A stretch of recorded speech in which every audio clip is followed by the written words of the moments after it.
You could be the next. Good luck. Welcome to State of the Nation, daily plunge into the stories shaping our country. I'm Jacob Rees-Mogg, and Monday to Thursday we bring you the insights, the facts, the truth about how our country is being governed. Because what happens in Downing Street matters down your street. Tune in to State of the Nation every Monday to Thursday, 8 to 9 o'clock. Only on GB News, the People's Channel, Britain's news channel. Good afternoon, Britain. Your lunchtime update on the stories that matter across the UK. From breaking news and insightful analysis, inspiring stories and lively debates. You're comparing yourself to a former Prime Minister. Which is it? Stay informed, stay updated, stay entertained. I just don't know how anyone would not want to be there. Every weekday from midday. We are Good Afternoon Britain, only on GB News. Britain's news channel.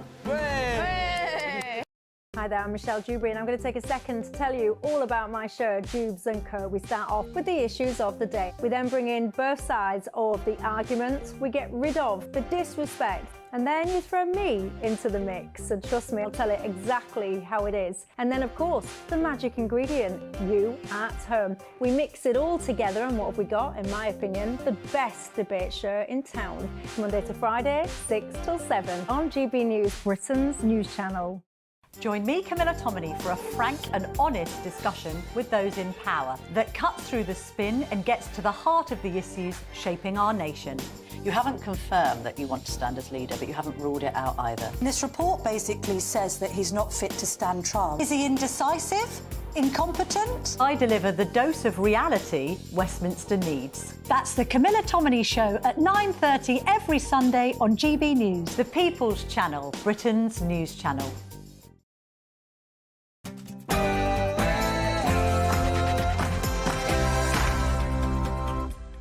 A very good afternoon. It's 12 o'clock on Saturday the 14th. I'm Darren Grimes and this is The Weekend on GB News. Shocking new figures show 7 in 10 disabled pensioners will lose their fuel payments this winter. That comes from the Department for Work and Pensions, admitting 1.6 million disabled people who rely on the benefit may well miss out. That's just days after more than 50 Labour MPs defied Sir Keir Starmer to abstain from his crucial vote to scrap the payment that many have come to rely on. And today is National Trail Hunting Day. But with Labour vowing to ban the practice, are its days numbered? We'll be finding out more shortly. And as Prince Harry prepares to celebrate turning 40 tomorrow, many are left wondering how happy the so-called spare really is with his new life in California. And as Labour announces a watershed on junk food advertising, that'll be enforced by the start of next month. But will that actually help fight Britain's obesity crisis? I'm not convinced. But I'm Darren Grimes, and The Weekend starts here.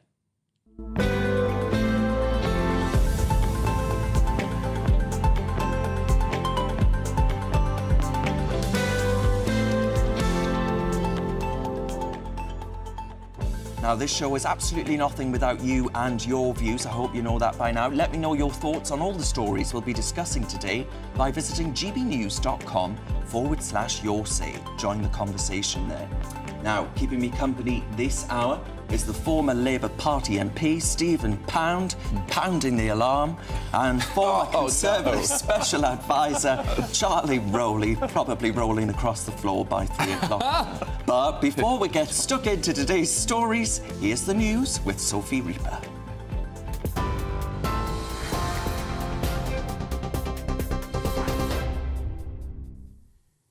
Thank you, Darren. It's just after 12 o'clock and these are your latest GB News headlines. Prime Minister Sir Keir Starmer met with President Joe Biden last night to discuss strategy and tactics regarding Ukraine and the Middle East. Meeting at the White House in Washington, D.C., the pair sat down for talks that Sir Keir described as long and productive. Speaking afterwards, the PM also said that he and the US President had reached a strong position regarding ending the conflict in Ukraine. We've stood with Ukraine. Ukraine has a right to self-defence, and we've stood united, not just with our allies here in the US, but across with our NATO allies. That's very, very important to us. But today was about having the chance to talk not just about a particular step or tactic, but the strategy in relation to Ukraine. But also we cover the Middle East in some extensive detail, and other areas across the world. So it was a really important occasion for us to have this chance to discuss with our allies. Meanwhile, back on home soil, more questions have been asked about the government's decision to cut winter fuel payments following a vote earlier this week. Figures released by the Department for Work and Pensions estimated that almost 800,000 pensioners will miss out on the benefit under the new plans. Of those set to lose the support, around 2/3 have a disability and 83% are aged 80 or over. Downing Street has said that a full impact assessment of the change has not yet taken place. Staying with politics now, and a rebellion could be brewing within the Labour Party following recent comments by the PM around a ban on smoking outdoors at pubs. Labour MP for Newcastle-upon-Tyne East and Wallsend, Mary Glinden, has tabled a motion in Parliament against her own party in order to try and block the potential plans. In the motion, she praised the indoor smoking ban of 2007, but said that extending the ban outdoors could unduly restrict individual liberty. And I think we can now go to some live pictures from the Lib Dem conference in Brighton, where ever the showman, Sir Ed Davey, the leader of the party, is arriving at the conference on a jet ski. We can see him there, arriving at the conference on a jet ski. As we saw throughout the campaign of the Lib Dems, he was always bringing us something interesting, certainly. That's Ed Davey there. Now, moving on, today is, of course, the first day of the Lib Dem Party conference in Brighton, with the cost of living, defence, veterans, climate change and, crucially, their plans to fix the NHS right at the top of their agenda. The party won 72 seats in July's general election, their best ever result, and more than 6 times the number they took in 2019. This afternoon, a rally is expected to take place in Glasgow, 10 years on from the Scottish independence referendum. Organised by Hope Over Fear, the event marks a decade since Scots took to the polls to vote on independence from the UK. Today marks National Trail Hunting Day, an annual event organised by the British Hound Sports Association. In their manifesto earlier this year, the Labour Party promised to ban trail hunting, so this year organisers have said they're sending a strong message to the new government. And finally, today is the return of Strictly Come Dancing. The BBC show is back and celebrating its 20th year, but following a series of controversies, many will be watching to see how they handle the show, how the show handle allegations against some of the professional dancers. Just some of the famous faces appearing on the show this series include football pundit Paul Merson, singer Shane Ward, and Olympic gold medalists Tom Dean and Sam Quek. Those are your latest GB News headlines for now. I'm Sophie Reaper. More from me in half an hour. For the very latest GB News direct to your smartphone, sign up to News Alerts by scanning the QR code or go to gbnews.com/alerts.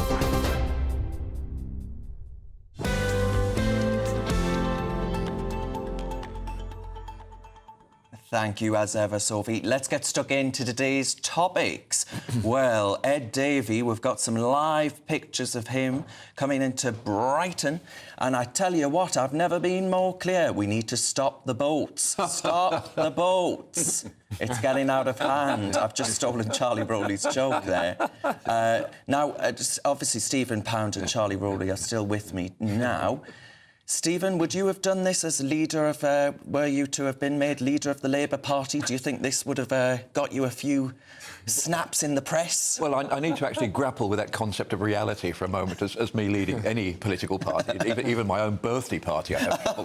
But leaving on a jet ski, I don't know when I'll be back again. It's fairly weird. But look, I remember, and it's engraved on my heart, the horror of poor Neil Kinnock and Glenys dancing on the beach at Brighton, and he slipped and fell. Oh. And that was became almost as emblematic as John Majors tucking his shirt into his underwear. Was he caught on camera? He was dancing. Of course, you're too young, aren't you? Yeah. So it was in the late 80s, and he was dancing on the beach, and he was quite a good dancer. He and Glenys used to do a lot of jiving, I remember.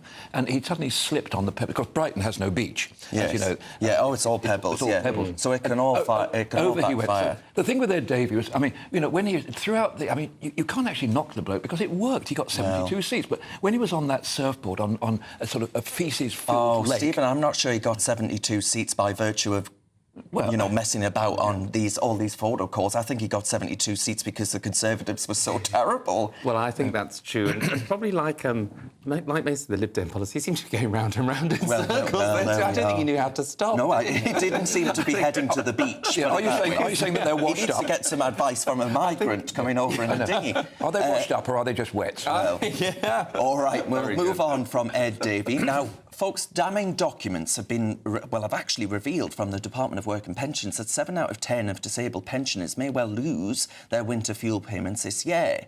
That report admitted that roughly 1.6 million could actually miss out on the payment this winter. And to top it all off, Downing Street has confirmed that it carried out no impact assessment before making the decision, with medical experts warning people could well die this winter as a result of the cold. Well, joining me now is the writer for Conservative Home, Charles Amos. Charles, thank you very much for your company. Now, Charles, you are, my friend, a hardliner on this issue, and you think, well, you know, out for the pensioners, essentially. Absolutely. The bottom 20% of pensioners spend about 17% of their income on recreation and culture, hotels and cigarettes, alcohol and tobacco. They don't need the winter fuel allowance. That 17% refers to £2,100 of expenditure. All they would need to do to take account of the reduction in the winter fuel allowance, or the elimination of it for them rather, is to reduce their leisure expenditure by 10%. That is not much to ask. 10%, quite a lot, is it not? I mean, if you're a pensioner that's worked all of your life, they're putting... Charles, as you well know, I think you would agree with this argument that through the government's pursuit of net zero, for example, energy is getting more expensive.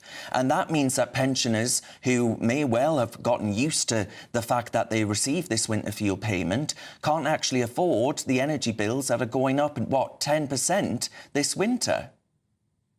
I don't think that's the case at all. If you look at the state pension, that is due to go up £690 this year. That more than makes up for the reduction. It's still one of the lowest in the OECD. We don't, but certainly in Europe, we don't have good, highly paid pensioners. You know, you're making out that this is the land of milk and honey. The fact that we have a lower state pension means that taxes are lower, and that allows people to pay into a private pension. You know taxes aren't lower. Stop trying to sell that. That's a dead horse you're trying to flog. All else equal, if you have a higher state pension, you've got to have higher taxes, meaning given Britain has a lower state pension, it's got to have lower taxes relative to those other countries that you speak about, which allows people to make their own decisions to pay into a private pension if they so please, which will, in most cases, offer a better return than the state pension. But, well, come on, what have you got against pensioners? Why not look for cuts elsewhere, right? There are a myriad of things you could do. What about not sending 12 billion quid abroad in so-called climate aid for a start? Yeah, I would eliminate that £12 billion altogether. I would eliminate a vast majority of the welfare budget. I would cut defence. I would cut a great number of things. You would cut defence? I would cut defence. But given that the government is not going to do that, Darren, it's very important that we support them making this £1.5 billion cut, because it's essential that this government closes the deficit of £122 billion to help us get down the national debt, which is at the moment £2.5 trillion. They're doing the right thing, the Labour Party, and they ought to be supported by classical liberals such as yourself. Well, Charles, what about this then? 600 million quid to Ukraine on a war that some are starting to argue they ain't going to win. Yeah, I wouldn't spend that money either, but that doesn't detract from the fact that the pensioners' winter fuel allowance should be eliminated. You're starting to sound very tight, Charles. Oh, I am a very tight individual, both personally and in my politics. It's very important that the state reduces its spending and it starts to reduce down the national debt. This government is taking the prudent course of action, and it ought to be supported by everybody who is prudent. Well, you're saying it's got a prudent action toward the economy. I mean, I don't think that 12 billion commitment, the 600 million just announced for Ukraine, they say they've got a 22 billion black hole, yet they can find all of these ways of spending the cash, wasting it on these pet projects of theirs. I don't think this is a prudent government. In fact, I'd argue that it looks quite reckless and it just wants to start intergenerational warfare. Well, I would take the point that it's not as prudent as it could be, but I think when it comes to making the hard choices of cutting winter fuel allowance, it's certainly making a good start. I would dispute that it's launching intergenerational warfare. In fact, it's just trying to stop boomers essentially ripping off young people. If you look at those born between 1945 and 1961, you'll find that they have taken or will take £1.20 out of the welfare state for every £1 they have paid in.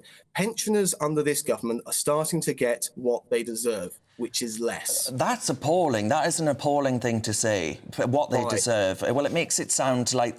Have they not worked all of their lives? Have they not contributed to building this country into what it is today? Have they not... They had interest rates far higher than what we have today during... And they went through the winter of discontent. They went through a whole host of things in which the economy was far worse than what we enjoy right now. And actually giving a bung to train drivers, for example, over pensioners, I think is absolutely appalling. I would agree with that, but I would make the point again that for every £1 they have paid into the welfare state, they have thus far taken £1.20 out. If pensioners should get in... Well, I'll give them the 20p, what they've paid out, or rather get out what they've paid in, then they should see expenditure on themselves reduced by about 20p. That way, people would be getting exactly what they've paid in, which is what many pensioners insist they should get. All right, Charles, we welcome all views on this channel, and I think it's safe to say after that view, that very much rings true. Charles Amos, writer for Conservative Home, thank you very much for your time. I'm going to see what my panel make of this. Stephen Pound is foaming. He has said pound the alarm. Former Labour MP, of course, and the former Special Advisor, Charlie Rowley, who was doing rolls across the floor with rage there. Stephen Pound, I think you're both in agreement on that. I'm gobsmacked. In all honesty, that was a Conservative? Yeah. Classical I liberal. appreciate that Kemi Badenoch has come out and said she's in favour of means testing the winter fuel allowance, and, you know, fair play to Kemi, but that's extraordinary. Look, there's a couple of things I felt which actually do need to be sorted out about this. Firstly, this business about people with disabilities. If you're a person with a disability, you're going to be on disability benefits. If you're on disability benefits, you're still going to get the winter fuel allowance. So what that figure that they're quoting there, which is actually nuanced with roughly and about, and it's not a precise figure. Yeah. It's the number of people who are not claiming. That's still a lot. Yeah. Well, no, let's get them to claim. But the thing is, look, there were three benefits that went out to everybody. There was Ted Heath's tenner. Do you remember, at Christmas, you're too young to know about this, but at Christmas, you get a tenner just before Christmas, courtesy of Ted Heath back in 1974. Right. Yeah, that goes to everybody. It should be worth about 260 quid now, but you still get a tenner. The second one was the free TV licence. Now, the idea, we can argue about whether the BBC should be subsidised by the state. That's another argument. I think it's probably been lost. But when the government, about a couple of years ago, decided to end the universal free TV licence, they said, we're going to target it, we're going to means test it, because there's no reason at all why wealthier pensioners should actually get this benefit. Then when we had the debate on the winter fuel allowance, the killer line for me always was, look, why should King Charles get this benefit? Now, when you say we could spend it on something else, it's not a zero-sum game. I'm a pensioner, and I care about many, many things. Personally, when I got the winter fuel allowance, I tried to send it back. They said, you can't do that. So I give it to the Salvation Army, you know, suitably topped up, obviously. But the reality is, I care about the NHS. I care about security. I care about the policing. I care about the prisons. I care about the armed forces. And if the money from that 200 quid can go towards those things that matter to me and to other pensioners, then fair play. I'm proud to do my bit and say farewell to me 200 quid. Let the people most in need have it. Let people like me who are not in need, let's see that money diverted to all those other good causes. So, Charlie, the argument here would be that, one, there isn't a way of clearly judging by those figures from the DWP, there isn't enough of an awareness campaign to get people to sign up if they are indeed eligible for pension credit. And also, at a time when energy bills are going up 10%, people are going to feel that in their pockets. Totally. And the dividing line is sort of encouraging people to sign up, which I think is the right thing, versus what you heard earlier on through Charles Amos. Nuttier than a fruitcake. Not wanting anybody to sign up at all because that'll cost us even more. Yeah. So, what do you want? And I do think you want people to sign up. But let's just bring this back to reality. We're not talking about, the most well-off pensioners. Of course there's a way, if you want to really make things fair, if you've got to make those savings, if you've got to make those tough decisions, there will be some wealthy pensioners out there, very, very wealthy pensioners that might not need the winter fuel allowance. That's just a fact. They will openly, like Stephen has just said on this show, that you'd happily give it back or pass it on to another cause. We're talking about 10 million people. 10 million pensioners in our country are not well off. Yeah. They are not in the higher bracket of income or pensions. These are people that, yes, they will get an increase in their pension, as Charles, actually, to his credit, did say. That is coming in train. But winter fuel bills, as you said, Darren, are going up. There will be 10 million pensioners who won't have that allowance this year, that will face a choice between heating and eating, that will find themselves, I'm afraid, going to see a GP or having to see a specialist or go to A&E because they are cold or they're getting ill or they're getting sick. And the very idea that, I don't know... much about Charles. Mr. Amos. Not sure I'll read much more about it either. Yeah. But, when you're in government, you've got to make difficult decisions, but you can also learn from the past. Now, we can have a conversation again another time about Liz Truss's budget and all the rest of it there, but one of the criticisms there that there was no economic impact assessment during that mini-budget. The very idea that this new government has come in, and the DWP themselves has said, and the government has had to admit, that they have not carried out an economic impact assessment on taking away that winter fuel allowance, shows that it's pure politics, it is a choice, they're making the wrong one. No wonder those 50 MPs, Labour MPs, were up in arms about it. It should be reversed because you're going to see many, many innocent pensioners, on top of what DWP is saying today, disabled people, some of the most vulnerable people in our society, along with pensioners, losing out. That is a political choice. It is the wrong one, and this government should hang its head in shame. So, Stephen, the point that some of our viewers are making is that actually it's a red herring to say, oh, well, there are some rich pensioners, because these rich pensioners will be paying income tax. They will be paying tax. This isn't taxable. The winter fuel allowance isn't No, taxable. It should be. But... Yeah, no, that would be... You talked about German levels of benefits, and you talked about some of the other European benefits. Yeah. One of the things is that they are taxable. It would make, in my opinion, it would make more sense to actually put all that into one basket and have it taxed. That would solve the problem immediately. But on the question of the rebellion, 12 Labour MPs abstained. 12. The other people would be people like David Lammy, who's in the Ukraine, Hilary Benn, who's in Northern Ireland. There were people... no, someone said she was having the MP for Liverpool, the dentist. The dental appointment. Oh, come on. I've counted her in the people who... Right, OK. Yeah, but look, the reality... Private appointment, I should imagine, as well, to get it that quick. Yeah, Can I just say, I mean, I have to say, I'm like a lot of people of my generation, I read the Bible, and I think the prophet Amos was a particularly gloomy prophet. It wasn't quite as gloomy as Job. No. I have to say, Charles Amos came out with the most extraordinary statements. I think the one thing he didn't pick up on is, in all honesty, there are a lot of pensioners who are too proud to take the benefits. Yeah, well, that's it. I think that's an issue. Exactly. Stop slamming the baby boomers. A lot of them are actually quite too proud. No, I agree. Right, thank you very much. That was the former Labour MP, Stephen Pound, and pensioner. And Conservative Special Advisor, Charlie Rowley, also a pensioner. Now, for all the best analysis and opinion on that story and more, you can go to our website, gbnews.com. You're with me, Darren Grimes, on GB News. Lots more coming up on the show. As Prince Harry prepares to celebrate turning 40, he's flying away on holiday with his closest mates. Wonder how that lads' weekend might go down with Meghan Markle. All of that and more to come. You're with GB News, Britain's news channel.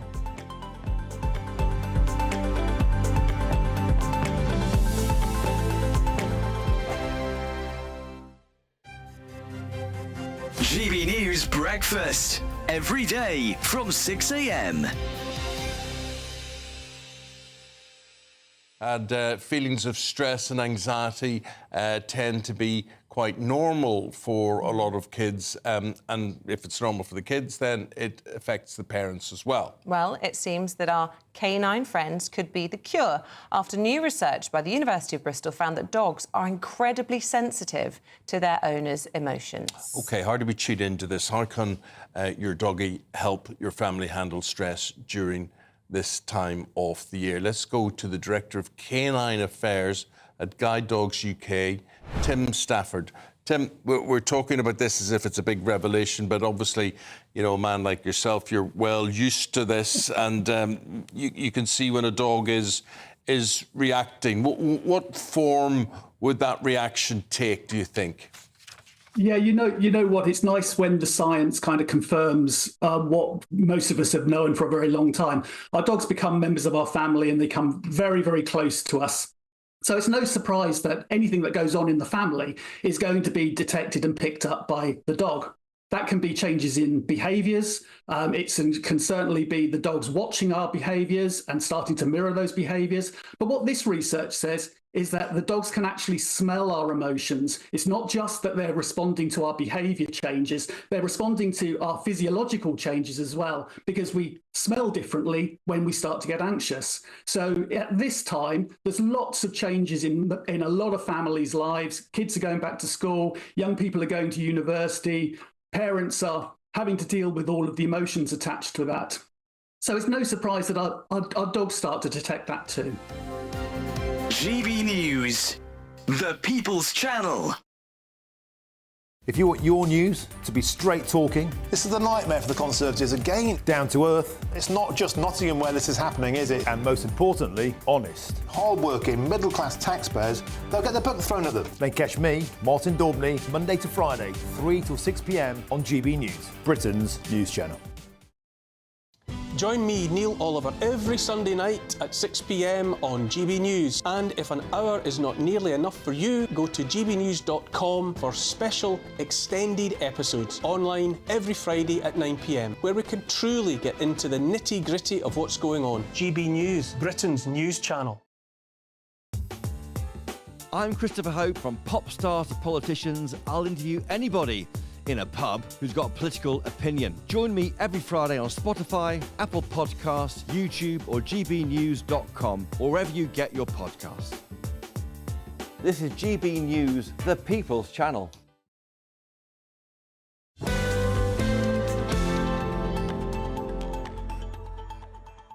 Welcome back to The Weekend with me, Darren Grimes. Now, lots of you have been sending in your thoughts. Well, some of them I can't read out, but glowing red hot. It is. There's steam coming off this laptop. Helen says, in discussing the winter fuel allowance, no one has mentioned the two-tier pension payment. New payment is £221.20p. Many of us only get the lower rate of £169.50. This has nothing to do with what a person paid in.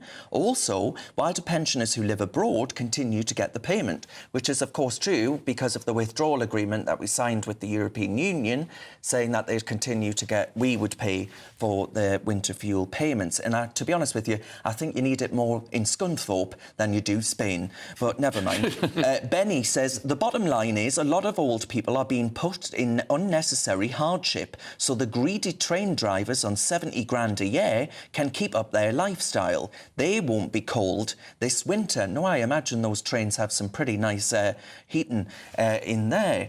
They'll be on strike as well. Well, they'll be. I hope not, because otherwise I won't be able to do my shows. And what will you do then? Oh well, they'll be on the streets. There'll be riots again. They'll be on the streets. All right. Now, let me know all your thoughts on all of the stories we've been discussing today by visiting gbnews.com/your say and join the conversation. Or message us on our socials. We're at GB News. Now, Prime Minister Sir Keir Starmer met with President Joe Biden last night to discuss strategy and tactics regarding Ukraine and the Middle East. The Prime Minister said that he and the US President had reached a strong position regarding ending the conflict in Ukraine.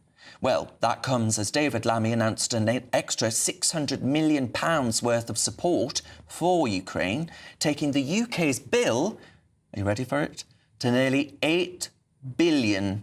But I want to know, is it time we considered putting our country's needs first? Can Ukraine actually win this war? Or are we, frankly, well, I was about to swear there, but I won't. Let's see what my panel up the wall, were you going to say? Yeah, I was, yes. Former Labour MP Stephen Pound and former Conservative Special Advisor Charlie Rowley. Now, I think you're both massively in support of continuing our taxpayer resource and military might. We've got no alternative. We genuinely haven't. Look, the reality is that a year ago, 18 months ago, everybody thought that this was going to be over by Christmas. The Russians were going to roll in up the road to Kyiv, bish bash bosh. Donbass would then become part of Russia. They'd annexed Crimea, and we didn't do anything about it. And it's exactly the same. The analogous situation is that when the Germans, if you remember, they came into Austria, they came into what was then Czechoslovakia, then they came into Poland, bit by bit. You know, as Mao Zedong said, when you're advancing with a bayonet, if you find concrete, you stop. If you find porridge, you advance. And the reality is, if we don't stop Russia on the border now, with NATO, then watch out, Hungary, Finland, the whole of that bloc is going to disappear.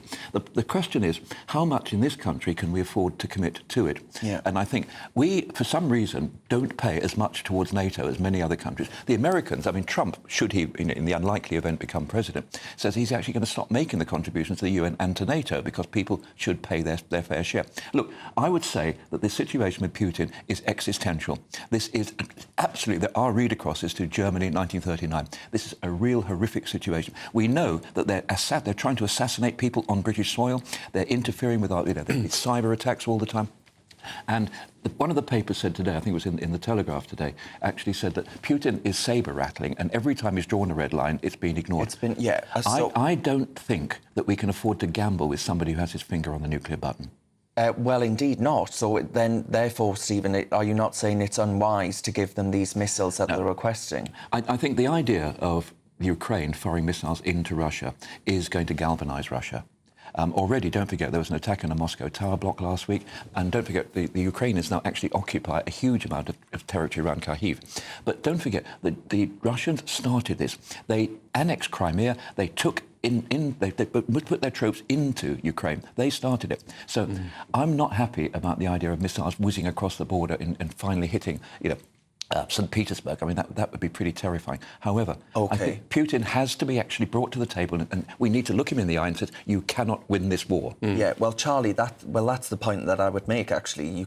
You cannot win this war. You might well be able to say that to President Zelensky as well. I don't think this war is one that can be won, maybe by either side. So, frankly, is giving them another taxpayer bung worth it for the exchequer? Because the fact of the matter is, in 2022, most of the reports say that we advised Ukraine not to actually go into peace talks with Russia. So are we just dragging this out and actually causing a great deal of pain here at home, as well as for the Ukrainian people? Well, there is an argument that it has gone on for far too long. Could it have been stopped earlier? I think it could have, if there was unity across European allies. So obviously, Boris Johnson was, Zelensky's number one sort of, ally in trying to sort of, get this this war brought to an end. I think you need cooperation with France, with Germany, and others. In order to bring this conflict to an end. I think everybody's acting sort of individually and sort of committing some pots of money here, some pots of money there. It took a while to get the billions from the US approved from the Senate. So there has been no coordination in terms of amongst Ukraine's allies for Ukraine. Everybody has acted sort of individually. So I think if we'd come together a bit sooner, then we could have spoken with an even stronger voice to say to Russia, this is not on. You have started this war. But Charlie, it may not be palatable, but I think we have to actually think about the future of what Ukraine is going to look like. The word Ukraine in Russian means the border. I've been there. I used to run a charity called St. Michael Mission, which was actually building the churches back in Ukraine that had been destroyed under the communists. If you drive across Ukraine from east to west, in Donbass region around there, all the radio's all Russian. As soon as you get to the centre, it's Ukrainian. As soon as you get to the west, it's Polish. And there are certain parts of the Donbass, particularly, I'm thinking around there, I know it probably from Shakhtar Donetsk, going to the football, but those areas which actually feel Russian. And I think at the end of the day, there's going to have to be a peace settlement which will involve some compromise. Well, indeed. So let's do it now. Right? You mentioned President Trump earlier. If we'd had President Trump still in office, many are of the view that actually this would have been done and sorted. Well, he's on that view. I'm not sure anybody else is. Well, I don't think. I mean, the good thing about Donald Trump is that I agree with Donald Trump when he says that actually Europe needed to pay more for need to, because it wasn't. And America was spending probably more than what it thought it should do.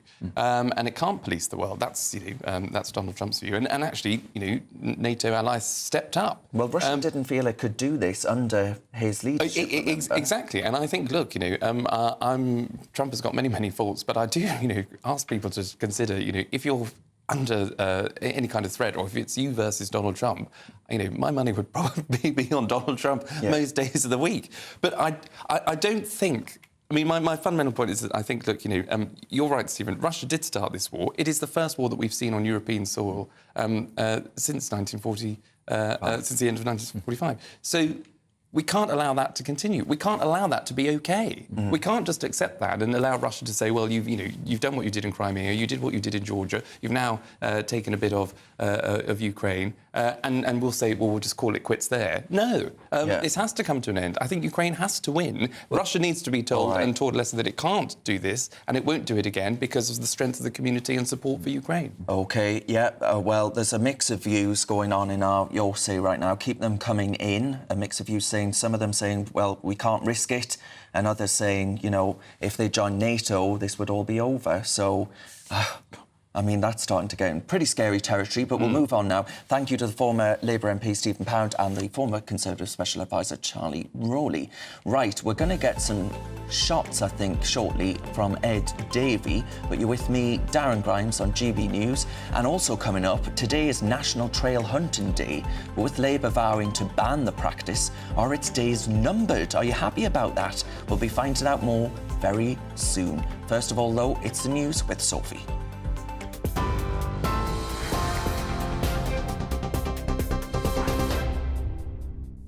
Thank you, Darren. It's just after 12:30, and these are your latest headlines.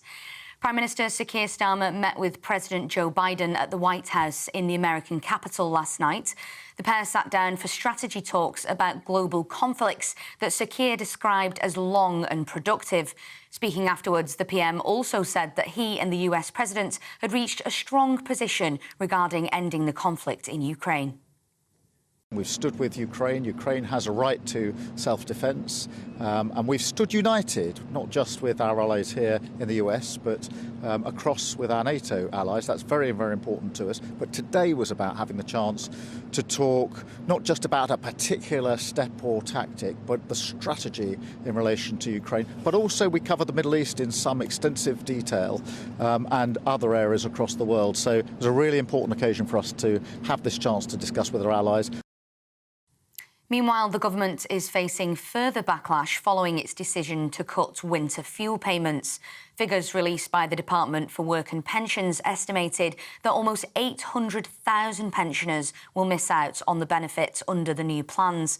Of those set to lose the support, around two-thirds have a disability and 83% are aged 80 or over. Downing Street has said that a full impact assessment of the changes has not yet taken place. Elsewhere in politics, today is the first day of the Lib Dem Party conference in Brighton, with the cost of living, defence, climate change and their plan to fix the NHS just some of the topics on the agenda. A short while ago, party leader Sir Ed Davey arrived at the conference on a jet ski. He's scheduled to speak at the event tomorrow, where a celebration is anticipated after his party won 72 seats in July's general election, their best ever result. Today marks National Trail Hunting Day, an annual event organised by the British Hound Sports Association. In their manifesto earlier this year, the Labour Party promised to ban trail hunting. So this year, the organisers have said that they are sending a strong message to the new government. And today is the return of Strictly. The BBC show is back and celebrating its 20th year. But following a series of controversies, many will be watching to see how the show will handle allegations against some of the professional dancers. Those are your latest GB News headlines. For now, I'm Sophie Reaper. More from me in half an hour. For the very latest GB News direct to your smartphone, sign up to News Alerts by scanning the QR code or go to gbnews.com/alerts.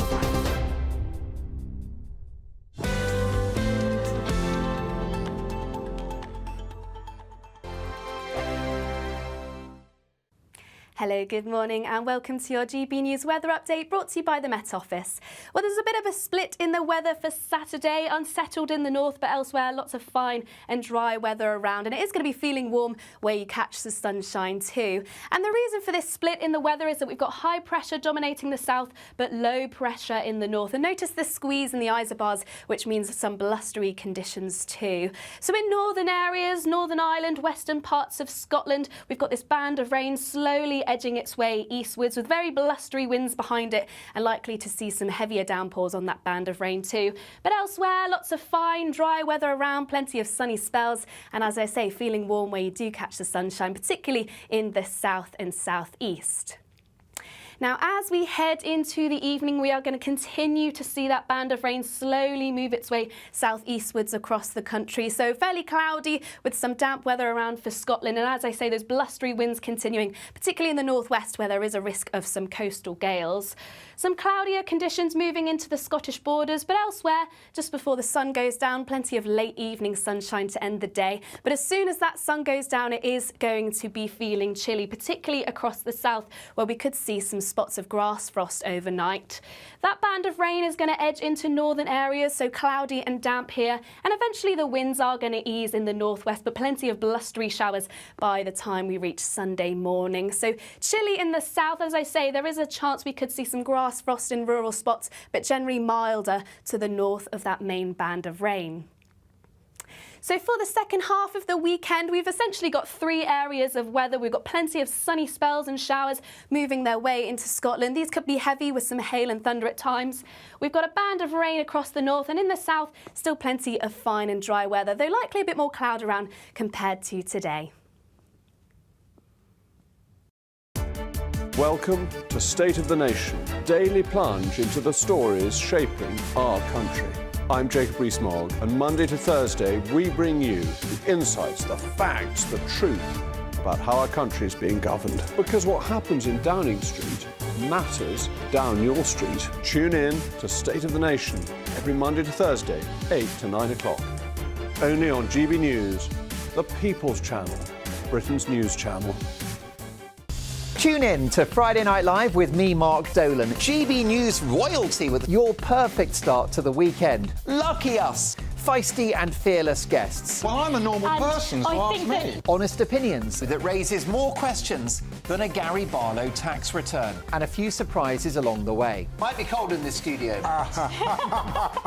That is Friday Night Live with me, Mark Dolan. 8 to 9 only on GB News, the People's Channel, Britain's news channel.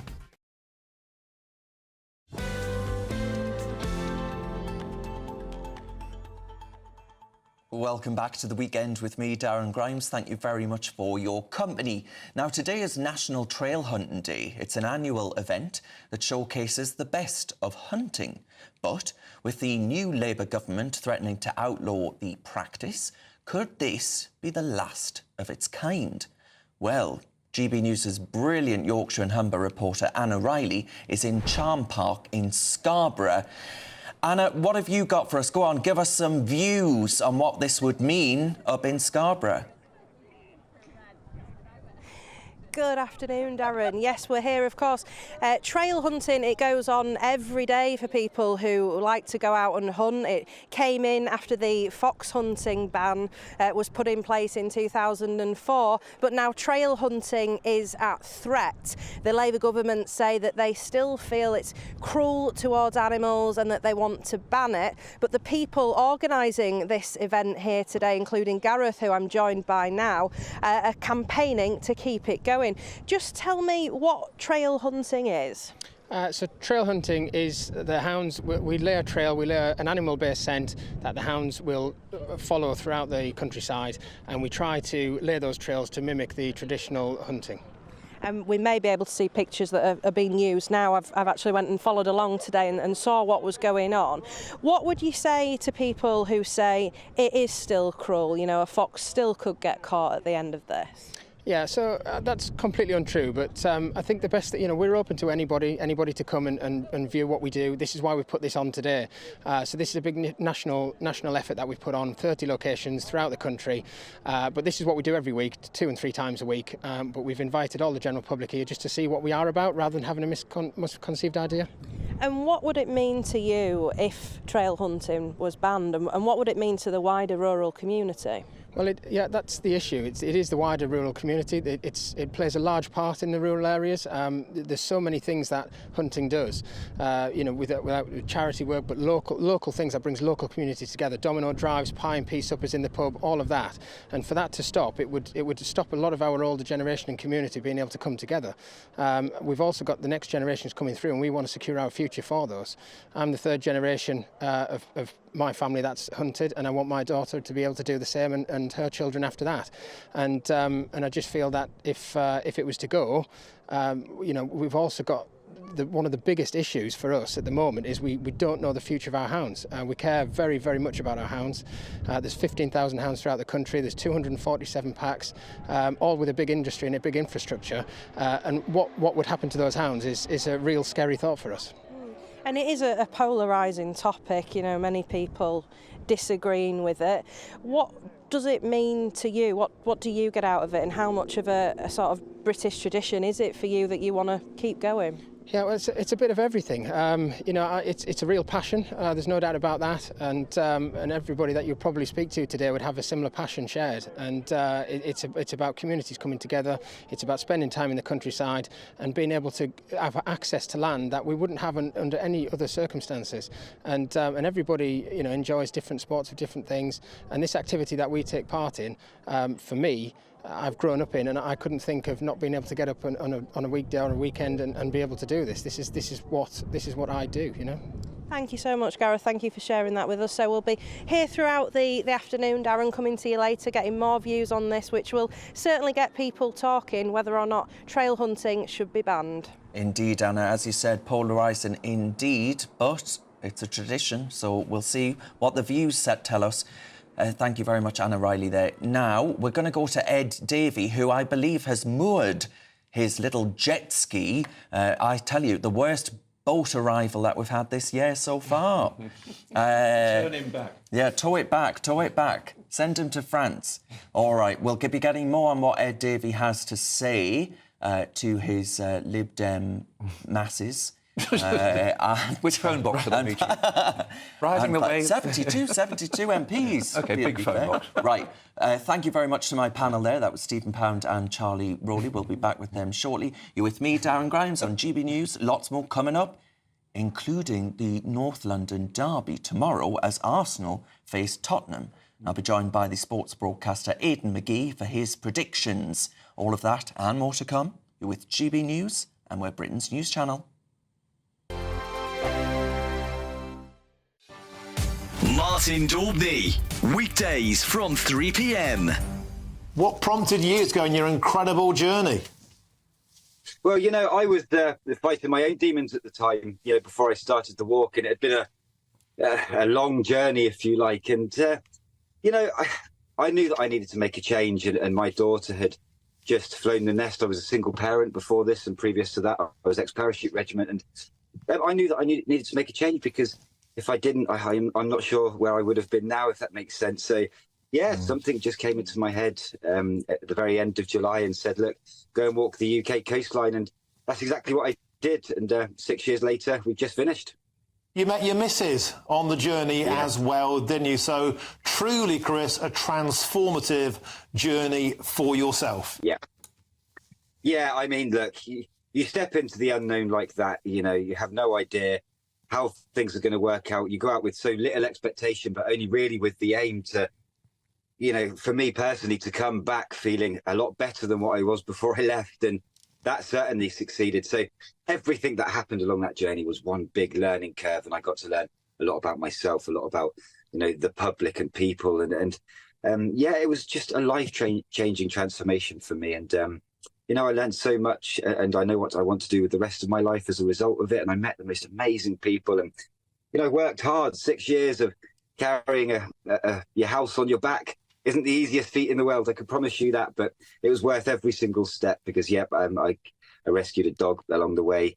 I met my now fiance, Kate Barron, along the way, and we had a baby together along the way as well. So to start in the position that I did and then end up with all of that coming over the line with me was just something that I never expected, and I couldn't have dreamed it up, to be honest. GB News, the People's Channel. Hi there, I'm Michelle Dewberry, and I'm going to take a second to tell you all about my show, Dubes & Co. We start off with the issues of the day. We then bring in both sides of the argument. We get rid of the disrespect. And then you throw me into the mix. And trust me, I'll tell it exactly how it is. And then, of course, the magic ingredient, you at home. We mix it all together, and what have we got? In my opinion, the best debate show in town. Monday to Friday, 6 till 7 on GB News, Britain's news channel. Mark Dolan tonight is your weekend dose of news, debate and entertainment. This sounds like a wild conspiracy theory. Don't miss My Big Opinion. Mark meets at My Take at 10. Democracy is a funny old thing. And we don't do boring, not on my watch. I just won't have it. Let's go and get another glass of that bubbly. You've earned it. That's Mark Dolan tonight, Saturday and Sunday, 9 to 11, only on GB News, the People's Channel, Britain's news channel.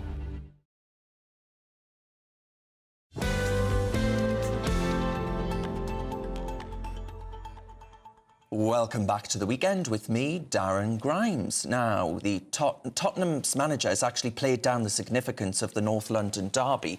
He said that their League Cup tie against Coventry on Wednesday is as important, and he doesn't want his players to approach their game against Arsenal any differently than previous fixtures. I imagine there are a few fans who disagree with that analysis. Joining me now is the sports broadcaster Aidan McGee. Aidan, if you're a Tottenham or an Arsenal fan, you care about this game, right? Without question, but I think Ange Postecoglou, this is a pointed piece of analysis, or preview, if you like, because he was very disturbed at the end of last season, the home game against Manchester City. He felt that the club, or the players and everybody at the club, in fact, and it was indicative of their mentality and their kind of their disposition over recent years, their mentality. He said that, you know, we should have played the game rather than the occasion. He said that we were more interested in not getting the result against Manchester City just to stop Arsenal winning the league than actually furthering our own Champions League ambitions by beating Man City ourselves. Now, of course, beating Man City home or away or in a neutral venue is extremely difficult. But as far as tomorrow's fixture is concerned, yeah, you're absolutely right. I mean, the reality, despite his protestations, was that most Spurs fans, I imagine, did care more about stopping Arsenal winning the league than Man City going on and doing it themselves. And tell us about this controversy with the Premier League saying actually Arsenal can't wear their shirts because there's too much white in it or something like that. Yeah, it does happen. It's quite a common protocol nowadays. It's anti-whiteness everywhere. Nowadays, what a spin you put. Nowadays, the colours or any dispute over colours, any possible clash are discussed a week or two in advance. So that's because I've been at matches before. I remember being at a game between Gillingham and Millwall at the Den back in 2001. I'm so sorry. No, it was a good day. It was a good day. And so Gillingham turned up with the wrong away kit because the kit man had packed the wrong kit, and they ended up beating Millwall, their sworn rivals, at the Den wearing Millwall's away kit. So it's to avoid situations like that. It comes up every now and again. The kit man has one job. If he doesn't pack the right kit, then that's why they discuss it a week in advance. Now there's too much piping on the red shirt, which is too white. It clashes with Tottenham. And when you're talking about very marginal offside decisions, then it's for the benefit of the video, the VAR really, because sometimes it can, believe it or not, it can actually cause some discrepancy over whether someone's offside or not, particularly on socks and shorts. But as Charlie said in the break, Arsenal did offer to wear red shorts and red socks. So for the first time in my memory, I can't recall both teams either wearing their traditional kit. So for tomorrow we won't see it. I think what's truly weird is that Arsenal ran out with Visit Rwanda. Yes. I thought it's like the last people on this planet who are actually talking about visiting Rwanda are the Arsenal team. It is a bit ridiculous. I mean, I used to be a referee. I didn't know this. It's a weekend pursuit, apparently. Yes, absolutely. And I'm the man. Very different to mine. But it's you and Keir Starmer. But isn't it? But it's just ridiculous. I mean, it's taking the fun. We can have a whole debate about VAR another time, obviously, but but like it's taking the fun out of football away I from think the Spurs fans. will be pleased. Fans, of course they will. I think Spurs will be pleased. It's a little bit of a psychological... They've got nothing else to play for. They've got nothing else to play for. They never do. Pizzagate. Apart from winning against Arsenal. 2004, But football should be for the fans, and fans want to see Arsenal in red, they want to see Spurs in white. They want to see that at the Emirates as well, so I want Spurs to turn up at the Emirates in white. I don't want them to turn up, you know, in their fourth kit, whatever it is. On the field Give of it to the play, fans. on the field of play, Arsenal have got injury problems. Obviously, Declan Rice is suspended, having been sent off against Brighton. There's a big doubt about Martin Odegaard in midfield. Although there are those at Spurs who think it's a bit of a ruse, and I think he's going to be fit tomorrow, and I think he's going to be well. Well, Stephen Pound was happier than a sort of cat with a saucer of milk at Emile Smith-Rowe. He was saying earlier. I tell you what, he's a revelation. That yes, he is. But he's one of those players who, as Arsenal got you know, more established and ready to go for the title as they have in the last 2.5 seasons, he's somebody got left behind just because of his injury level. He couldn't really keep up with them, and so he had to go elsewhere. And I think for 30 million quid, that's a good bargain. You talk about the North London derby. I'd like viewers to remember that today is actually the East-West London derby, West Ham Fulham. Yes, I know. Yeah, I know. Dawn Neeson made that point this morning forcibly. But she's West Ham. She is indeed. May I say I'm not? No. Well, I hope actually people are watching the weekend on GB News and not watching some West Ham game. Yes, absolutely. It's no contest, mate. Well, indeed. I'll be watching GB News. What's your prediction then, Aidan, on what the result will be tomorrow? You know what? Arsenal have won the last 2 games there, having had a wretched run there since 2014. I don't think they're going to win tomorrow, though. I think those misses in midfield, they're going to play deep. Possibly Raheem Sterling might play, but I'm going to go for a 2-1 win to Tottenham. Guys, how can you say something? I've got to stay neutral. I'm sitting right next to you. You're a referee. You're a referee. You're a referee. It's all about neutrality, isn't it? Will Declan Rice be a miss? Yes, hugely, yeah. Because, I mean, I think he only missed 2 games last season, so it's actually difficult to understand what Arsenal are going to look like without him, because he's always been there. Yeah. I mean, are you a bit pessimistic, Charlie? No, I'm up for it. I'm up for it. Whether you're wearing red, black, blue, any colour of the rainbow, he's meant to be neutral. He's a referee. Arsenal. But I'm an Arsenal fan. I'm a big Arsenal fan. I know. We're going to win. I think it'll be about 3-0. He's a season ticket holder. I know he is. Yeah, I know. 3-0. What's your prediction then? Who do you think, Stephen? I'd quite happily see them both lose, to be perfectly honest. No, you know what? It's the one derby in English football that doesn't disappoint. You always get a story out of it. You see loads of goals, loads of incidents. I can think of at least, if you think of the top 50 Premier League games in the last 30 years, I think you'd probably see half a dozen North London derbies in those. Well, when Newcastle last played Sunderland, now you're talking.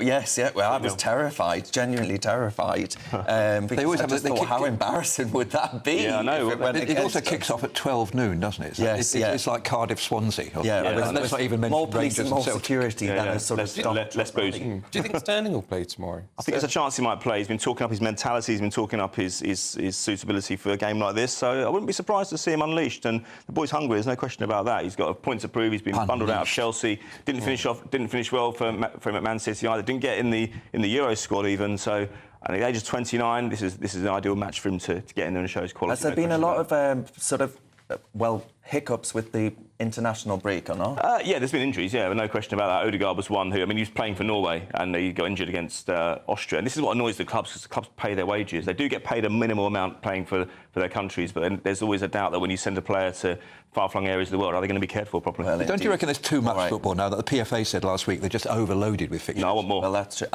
More. All right, thank you very much. You're with me, Darren Grimes, on GB News. Loads more coming up on the show. Don't go anywhere. First of all, it's your weather. A brighter outlook with Box Solar, sponsors of weather on GB News. Hello, good afternoon and welcome to your GB News weather update brought to you by the Met Office. Well, we have a bit of a split in the weather for this weekend, fairly unsettled in the north, but mostly fine and dry elsewhere, and it is going to be feeling warmer than of late too. And the reason for this split in the weather is that we've got high pressure dominating the south, but generally low pressure in the north. And notice the squeeze in the isobars there too, so fairly blustery conditions in the northwest. As we head into this evening, it is going to be turning fairly chilly across the south, particularly under clear spells. May even see some rural grass frost develop in southern areas. But across the north, largely mild, plenty of blustery showers moving their way in across western parts of Scotland, and then some rain and drizzle into northern England by the time we reach Sunday morning. So fairly chilly in the south, but milder in the north. Now, to start the second half of the weekend, we're going to see plenty of bright spells, but also plenty of showers moving their way into northwest Scotland. Still fairly blustery here, though winds should ease up through the day. Quite a cloudy start in Northern Ireland, and we've still got this band of rain and drizzle moving into northern England, northern parts of Wales. But elsewhere, there should be plenty of bright sunshine. But as I say, a fairly chilly start in the south. Now, through the course of the morning, this band of rain and drizzle is going to be fairly slow moving, so in some places it's going to remain fairly damp through the day. Plenty of showers across Scotland, these banding together to bring some longer spells of rain at times. May see some hail and some thunder mixed in there too. But across the Midlands and the south, once again, another dry, fine, settled day, perhaps just a bit more cloud around. Looks like things are heating up. Boxed boilers, sponsors of weather on GB News. This is your chance. This is GB News, Britain's news channel. Let's have a look at this story in the Telegraph, Charlie. And this is about Anglican Church, the Church of England, dropping the word church in favour of something a bit more modern sounding. Words such as community. Why are we afraid of the word church? Well, that's my question. I mean, you've got to assume that they think it solves some kind of problem. But I think, there are a lot of people who feel very strongly about their particular religious institution, whatever they all have different names, don't they? And if you rename one, do you have to rename all of them? Can we no longer use an individual name for different religions, community buildings? Are you religious? I'm spiritual. You sound like him, yeah. No, certainly. Don't get Ellie started on me. Do I believe in a God? Yes. Do I believe in any of the particular gods that are offered to us? Still undecided. I'm like you. I said exactly that. You two are the same. You two are exactly the same. What about you, Anna? Are you particularly religious? Well, I'm not a proper religious. I won't name myself as a religious, but I really do respect religions. And we have bigger problems to think about. Is it a sign of where we're at in this secular society? Yes. We're moving more and more towards that. The Anglican Church feels that the only way to be relevant is to take away any reference to church going, to being religious. I think if the substance of what you're offering is good, it doesn't matter what it's called. So if people are going to find solace and peace in a place that makes them feel better, they're not going to care too much about what it's called. So I think relabeling it, rebranding it, I don't know, maybe it'll help, maybe it won't, but it's going to certainly upset a lot of people, I should think. And people whose religion is important to them and kind of central to their lives, you can imagine. Absolutely. There's a reason Justin Welby is nicknamed by some quarters the Archbishop of Woke. Maybe this adds fuel to the fire, who knows? GB News, the People's Channel.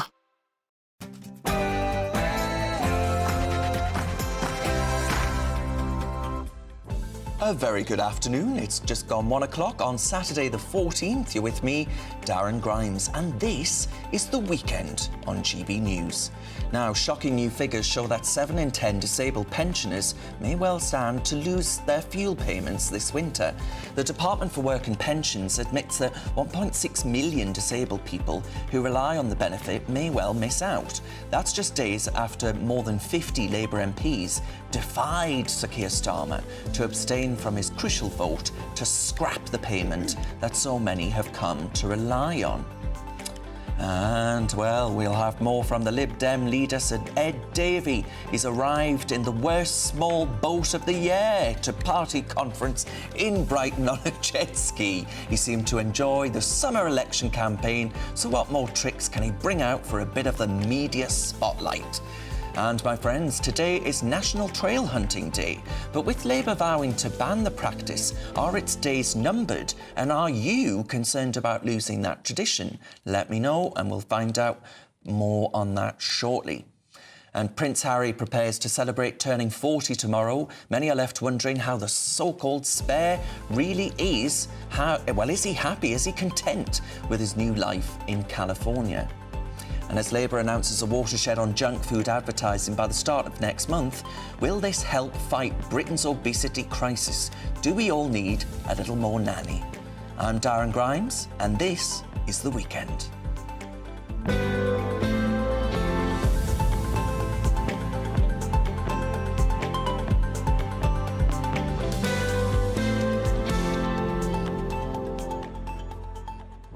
Now, this show is absolutely nothing without you and your views. Let me know your thoughts on all the stories we'll be discussing today by visiting gbnews.com/your say and join that conversation there.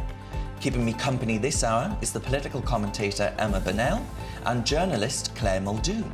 But before we get stuck into today's stories, here's your news with Sophie Reaper.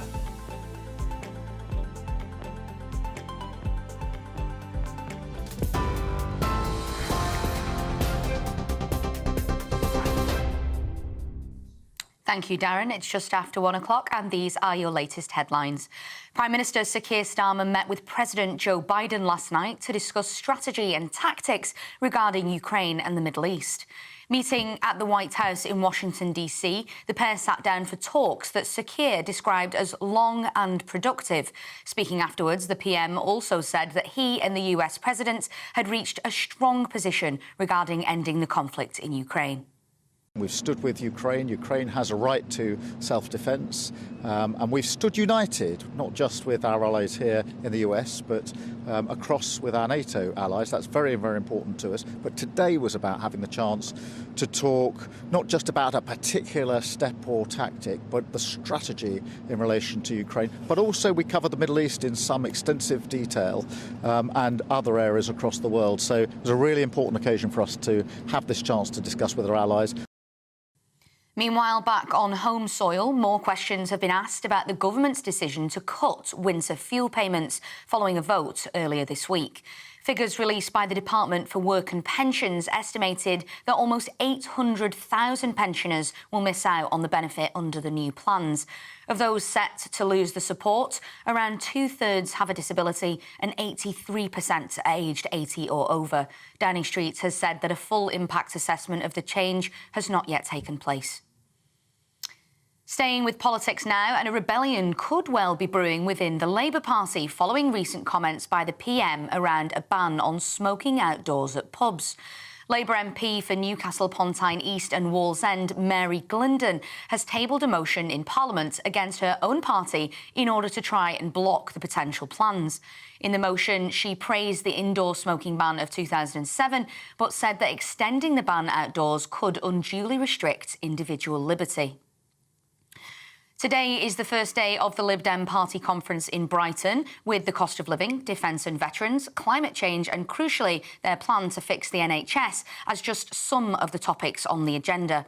Earlier this afternoon, party leader Sir Ed Davey arrived at the conference in style on a jet ski. He's scheduled to speak at the event tomorrow, where a celebration is anticipated after his party won 72 seats in July's general election, their best ever result. Now, someone who is speaking at the conference today is the Deputy Leader for the Scottish Liberal Democrats, Wendy Chamberlain. Earlier, she told GB News about the need for parties to work together to tackle the broken NHS. This is what she had to say. Without sorting social care, and we've been very clear that we are keen to work on a cross-party basis to solve it, because no matter what party is in power, social care as an issue is not going away. But if you don't sort social care, you're not going to fundamentally sort the problems within the NHS. Keir Starmer has said that fixing the NHS is a 10-year job. He won't be able to do that unless he keeps other parties on side so that we can all do that work together. Today marks National Trail Hunting Day, an annual event organised by the British Hound Sports Association. In their manifesto earlier this year, the Labour Party promised to ban trail hunting. So this year, organisers have said they are sending a strong message to the new government. And today is the return of Strictly Come Dancing. The BBC show is back and celebrating its 20th year, but following a series of controversies, many will be watching to see how the show will handle allegations against some of the professional dancers.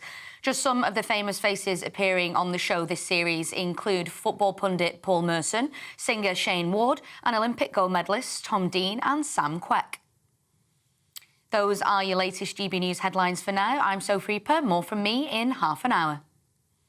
For the very latest GB News direct to your smartphone, sign up to News Alerts by scanning the QR code or go to gbnews.com/alerts.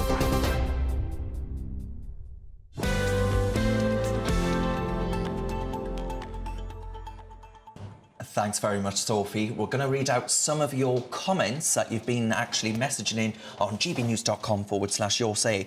Barbara says, the smoking ban seems to be more important to some Labour MPs than keeping pensioners alive. On the Hunter, the trail ban, potential trail ban, Janet says, tell Anna Riley, our reporter, to ask the hunters about the terrier men who send their dogs down foxholes to chase the foxes out for them to hunt, as well as the terriers ripping the babies to pieces. Janet says, it's barbaric. But then James says, the point is, Darren, this is a British tradition. This means it's OK to ban it. If it were a non-British minority tradition, they'd be too afraid to even consider banning it. Tu Tia Keir strikes again.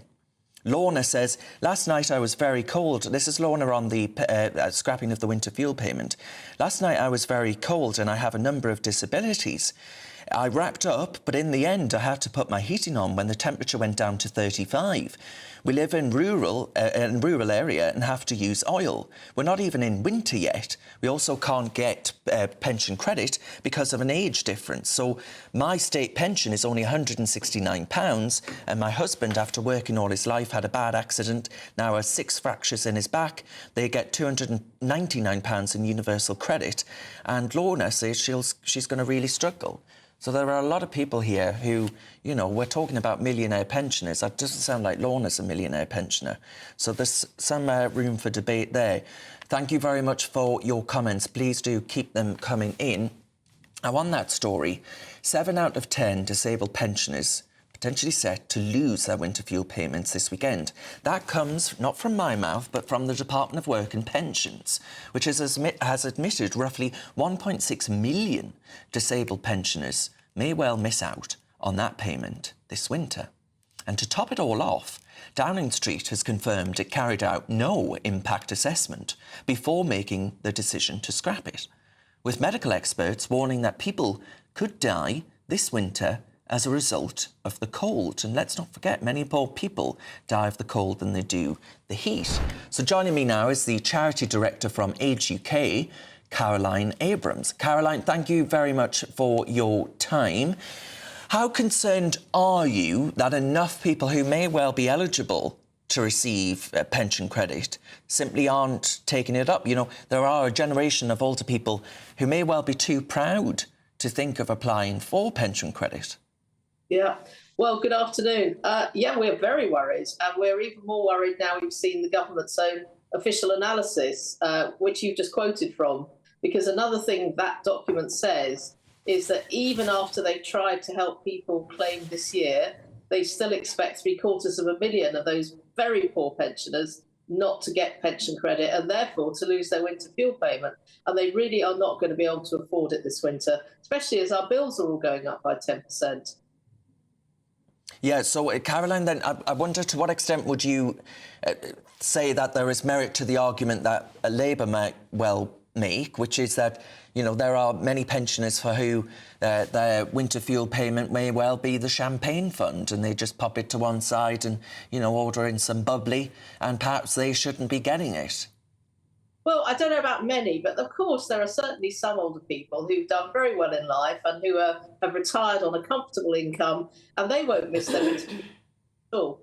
So that's absolutely fair to say. But the problem is, of course, in our estimate, 2.5 million older people right at the other end of the spectrum who are going to miss it a lot. And the truth is that with universal payments, what you pay, the price you pay for that, is that you do give it to people who don't need it, but the benefit is you know it goes to those who need it the most. And there really isn't another alternative which ensures that all the older people who are on those very low incomes or who are sick and disabled will still get the money, largely because they have to claim it, and lots of them don't, or because they're just above the line and they're still on a very, very low income but don't quite qualify. Yeah, exactly. I mean, you're not Lord Sugar if you're just over the line there on that threshold. But Caroline, To what extent are you worried about something that I'm deeply concerned about? And I'll tell you what that is. It is a growing sense of resentment and intergenerational warfare, essentially, between the young people who can't get on the housing ladder, etc., who blame the boomer generation who worked so hard to actually build Britain to what it is today. I'm worrying that actually there is a growing sense of dissent and actually resentment, and the fact of the matter is that politicians' rhetoric around this issue is exacerbating that fact. Oh, I am quite worried about that narrative because it's just not true, really. Of course, there are older people who are well off, I've just said that, but lots who aren't. And equally, there are some young people who are doing quite well and many who need much more help. And the big issue in our society really isn't young versus old. It's the fact that we have such a spectrum of income and wealth right across our society in all age groups. And the differences in income and wealth are greater within generations than they are between them. And the problem with the intergenerational narrative, as you've explained it, is it kind of takes away our attention from that. And actually, we need to be working harder, I think, to support people on low incomes of all ages, whether they're single parents, families with children, people living on their own, very young people, or indeed much older people. They all need more help.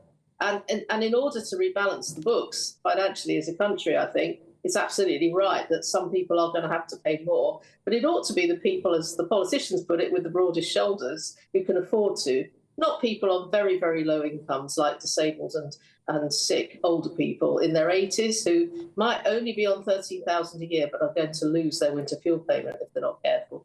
Yeah, all right, Caroline, thank you very much for that insight. That's the Charity Director from Age UK, Caroline Abrahams.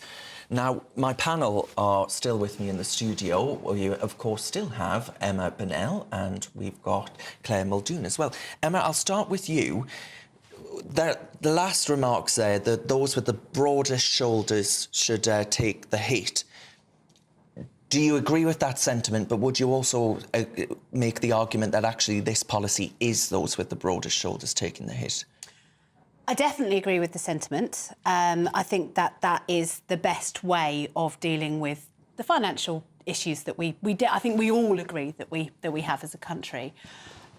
On this measure, I've spoken to a number of Labour MPs who are really upset that this is, something that this is the first thing that they've kind of come in and had to deal with. And they are getting a lot of post about it. And I don't think anyone's going to say that this is a thing that anyone's walking through a lobby with joy in their heart over. I personally, there are a couple of issues that I find quite interesting on this. First of all, there is the concept of universality when it comes to benefits. And usually, this argument is flipped on its head, and it's the right saying we shouldn't have universal benefits and the left saying, yes, universality is what makes sure that everybody gets what they should get, and that tapering issue where the people who are just over... Well, it's without the need for means testing. That's what universal credit in any form actually is. Yeah.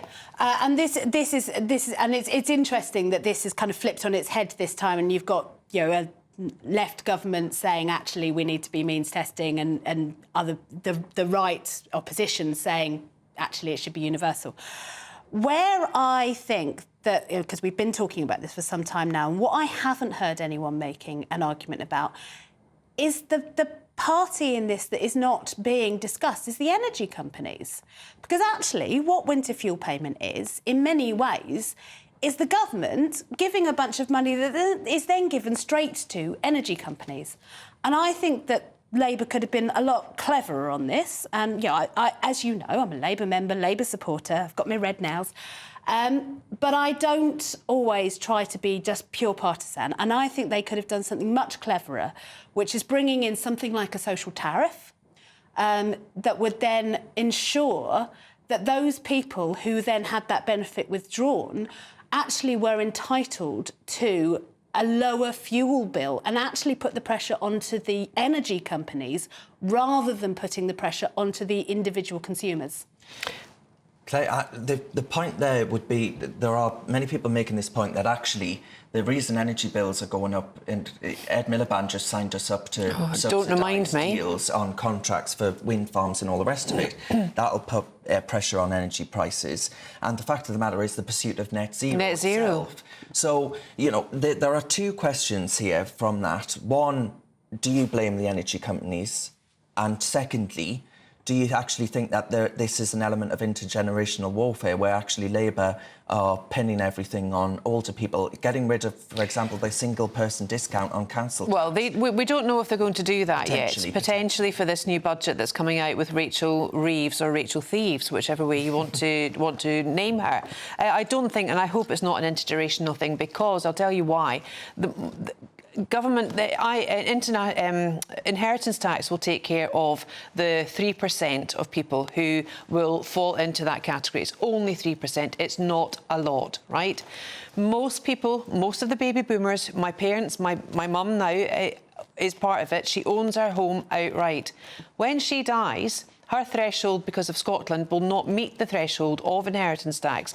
That then will fall to my sister and I. It then goes down a generation. That's what inheritance does. People should not be punished for that. And that will then free up the homes, the flats, the habitats that need to be thrown up for the fact that when the council stock was sold off by Thatcher, the problem was, not that I've got an issue with capitalism in any way, shape or form, I think it adds to social mobility. The issue was, as we all know, the stock was not replenished. Yeah.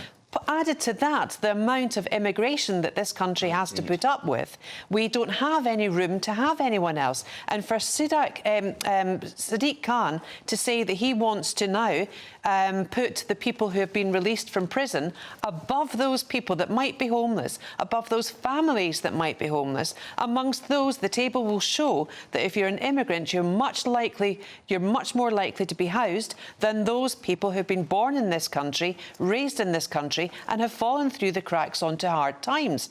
So going back now to the winter fuel allowance, that I think is an absolute abomination. I think it should be universal. I don't think they've got the wherewithal nor the time now to means test it as a benefit. I think it should be given to all. That way you will be completely partisan, everyone will be completely equal, and the energy companies, they are laughing all the way. We will be told that it is pensions that we are investing into, BP, Shell, all the rest of it. I don't care. The government have got a responsibility to protect the vulnerable in society, as our laws have to be made as well, and they should be putting in a windfall tax to the energy companies right now to help them out. If they keep banging on about this £22 billion black hole once more, I'm going to scream. I am sick of them already. Well, the Financial Times put in a FOI, a Freedom of Information request, and it was about this $22 billion black hole, and the Financial Times it was knocked back. It was knocked back. Yes, that the request was rejected. And do you know why? Well, they're saying does anyone know that? Well, the response from the government was that they want to make sure that the data are all correct, and the fact that the ministers and the civil servants have everything in place before they actually speak to the public. I think that's shocking. Where are you on that, Emma, as a Labour Party member? Because some people are saying, well, I want to know the evidence about the £22 billion black hole that's used as justification for the winter fuel payment being cut, for example. We've seen quite a bit of the evidence from the ONS and other places like that. And what the problem is there's a load of evidence from each different department. It's been sort of put together. 22 billion is the headline figure, but it is a lot of different pots of money.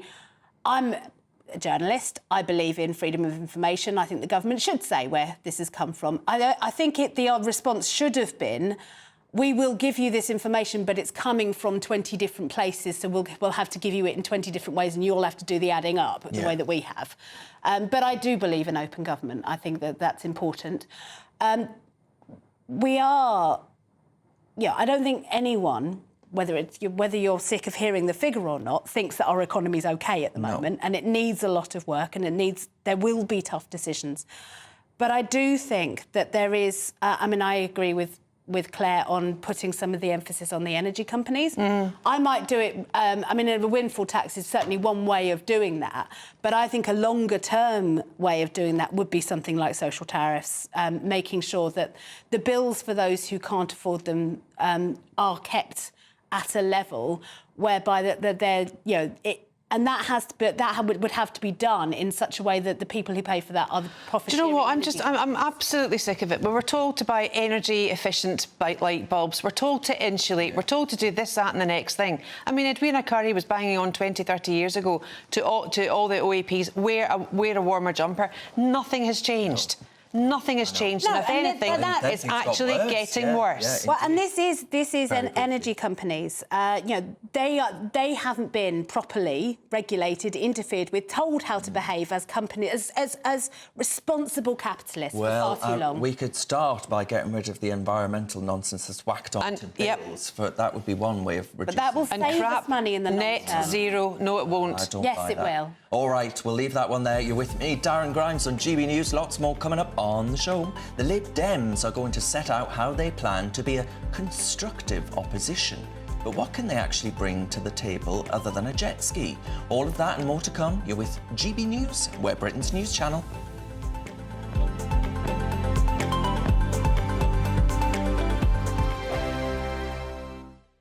Sunday with Michael Portillo from 11, only on GB News. My next guest is a composer and film director whose musical journey began at the tender age of 4.5 when he started playing the piano. Under the tutelage of luminaries such as Sir George Benjamin and Sir Harrison Birtwistle, he has honed his craft, primarily grounding himself in the classical world. He's written music in sets of composition in the 24 major and minor keys of the chromatic scale, producing an album which is accompanied by 24 videos, and it's called 24. I'm joined now by Fabio D'Andrea. Fabio, great to see you. Tell me a little bit, I'm a layman when it comes to music, tell me a little bit about how a composer chooses a key and what it means to the composer to have chosen the key. Sure. Well, I think every musical key, and there's 24 of them, major and minor, they have their own feel. So you could play a piece in, say, C major, which is normally regarded as the simple key, it's all the white notes on the piano. But if you play that piece, say, in A-flat major, it's going to have a very different feel. So I decided to create this project, 24 pieces, again, looking back at our traditions and the history of what composers have done in the past, especially in regards to piano music, and explore every key, see if I could bring out the emotion that you feel from that actual key itself. Were you fonder of some than others? I imagine, for example, you're not so fond of C because it's too straightforward. Actually, no, I love all of them. And that's the beauty of music. Every key has its own feel. And some keys are associated with different feelings. So, for example, C major has actually been historically associated with victory. It's quite a victorious feel about it. I love D-flat major. That's quite mellow. But every key has its own special feeling. And sometimes something will just sound different in that one key, and it's meant to be in that key. So for me, this has been a whole exploration of that. GB News, the People's Channel. Join me, Nana Akwe, for an informative, interactive news programme with a difference. It's fun. No, he didn't say that, though. I'm so surprised. I think there's an element of truth to that. Join me from 3 p.m. every weekend, only on GB News, Britain's news channel. If you want your news to be straight talking... This is the nightmare for the Conservatives again. Down to earth. It's not just Nottingham where this is happening, is it? And most importantly, honest. Hard-working, middle-class taxpayers, they'll get their book thrown at them. Then catch me, Martin Daubney, Monday to Friday, 3 till 6 p.m. on GB News, Britain's news channel. Join me, Neil Oliver, every Sunday night at 6 p.m. on GB News. And if an hour is not nearly enough for you, go to gbnews.com for special extended episodes online every Friday at 9 p.m, where we can truly get into the nitty-gritty of what's going on. GB News, Britain's news channel.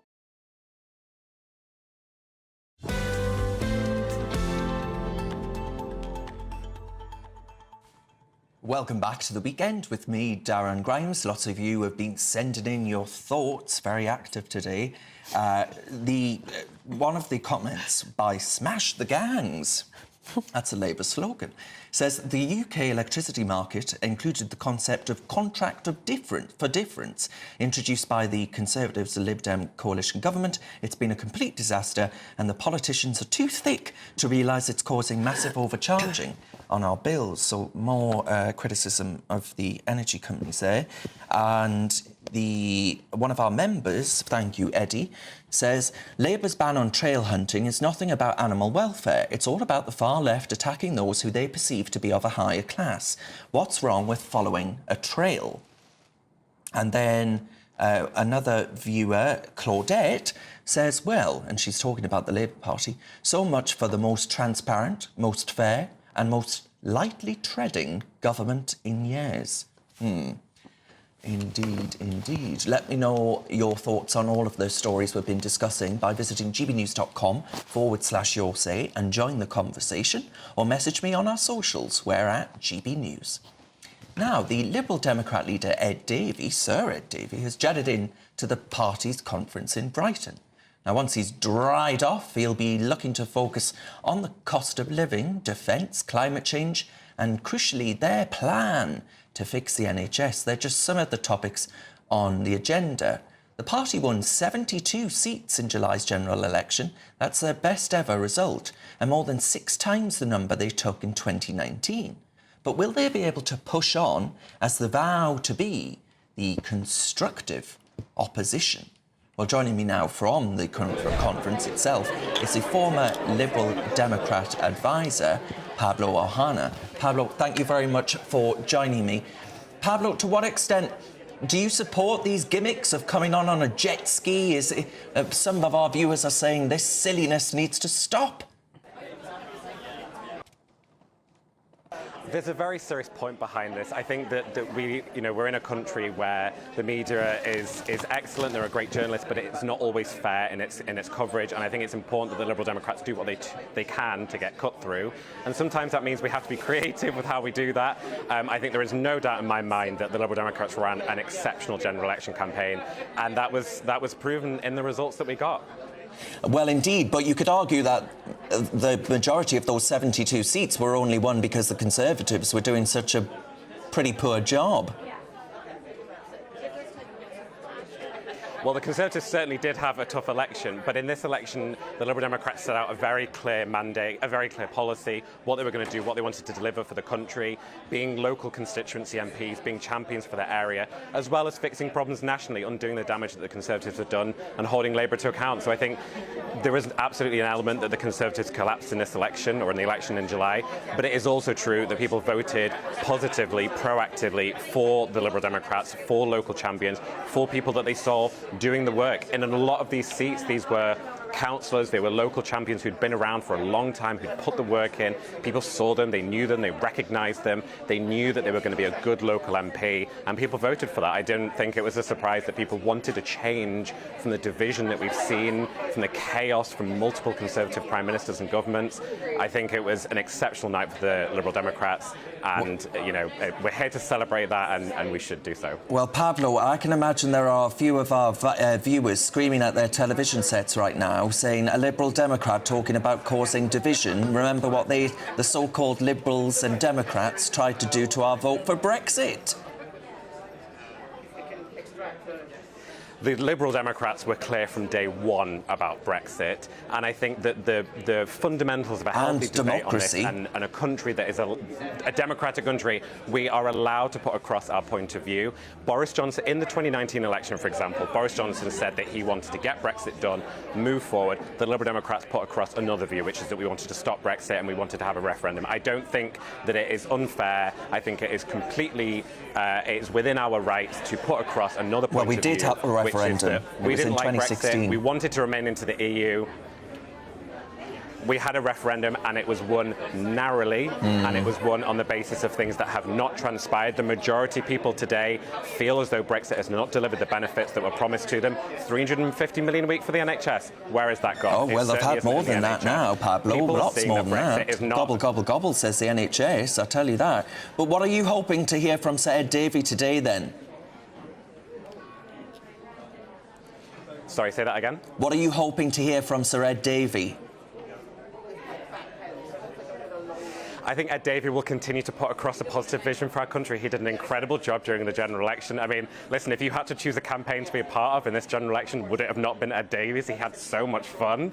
You know, he got across his message through creative and fun and engaging ways. It's exactly what we need in politics. We need positive people with positive visions that bring the country together, that put forward serious, well thought out policies that make people's lives better. That's what Ed Davey has done his whole career. It's what he did in the election. He was rewarded for that by the electorate. We had an unbelievable night. Even myself, you know, I will say it's not always been easy to be a Lib Dem. You know, I've been around the party for a long time, and we've had, you know, we've had our moments where it's not been quite so fun.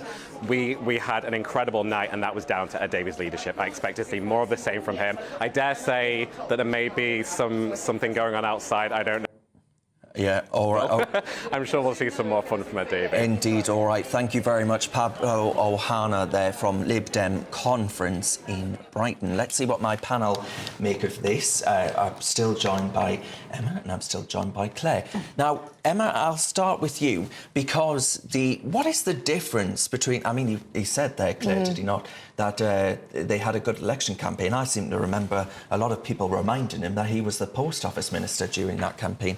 But the difference between the Lib Dems and the Labour Party, what is it? So, well, I mean, it kind of depends which Lib Dems you're talking about quite a lot of the time.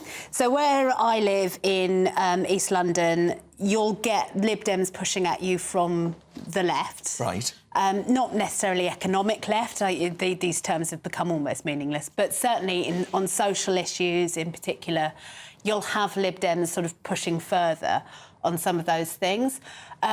On the other hand, if you move out into Surrey and down into the southwest, the Lib Dems are much more Tory-facing. There'll be a bit more sort of kind of picking off those soft Tory Remain votes, people like that. So people who are never going to be voting Labour. People with backyards even, dare I say. Claire, what have you got? Well, you see, that's the thing, because a lot of the Lib Dems now coming through are very much the NIMBYs, not in my backyard. And everyone votes locally. When they vote locally, they tend to vote for Lib Dems because they often run extremely well played out local elections, local campaigns. But then it's different messaging in different parts of the country, isn't it? So it's disjointed, and that was a real problem for the coalition government. It was. Early days. It was.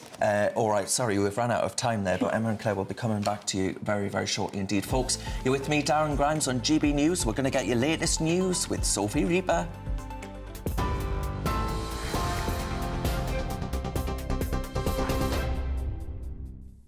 Thank you, Darren. It's just after 1:30, and these are your latest headlines. Prime Minister Sir Keir Starmer met with President Joe Biden at the White House in the American capital last night. The pair sat down for strategy talks about global conflicts that Sir Keir described as long and productive.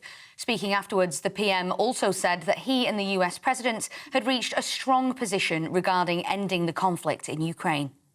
We've stood with Ukraine. Ukraine has a right to self-defence, and we've stood united, not just with our allies here in the US, but across with our NATO allies. That's very, very important to us. But today was about having the chance to talk not just about a particular step or tactic, but the strategy in relation to Ukraine. But also we covered the Middle East in some extensive detail and other areas across the world. So it was a really important occasion for us to have this chance to discuss with our allies. Meanwhile, the government is facing further backlash following its decision to cut winter fuel payments. Figures released by the Department for Work and Pensions estimated that almost 800,000 pensioners will miss out on the benefit under the new plans. Of those set to lose the support, around two-thirds have a disability and 83% aged 80 or over. Downing Street has said that a full impact assessment of the change has not yet taken place. Elsewhere in politics, today is the first day of the Lib Dem Party conference in Brighton, with the cost of living, defence, climate change and their plan to fix the NHS just some of the topics on the agenda. Earlier this afternoon, party leader Sir Ed Davey arrived at the conference on a jet ski.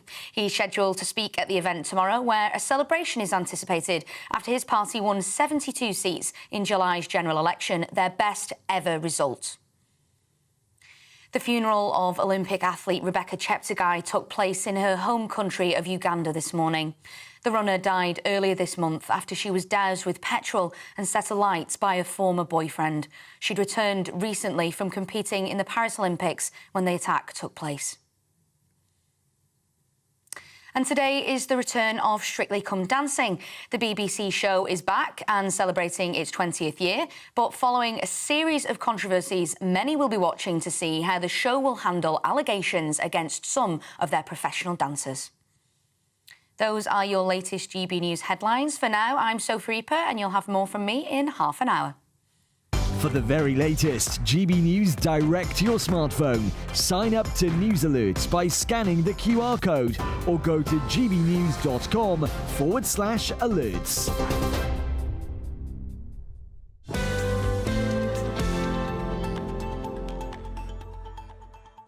Thank you very much, Sophie. Lots more coming up on GB News.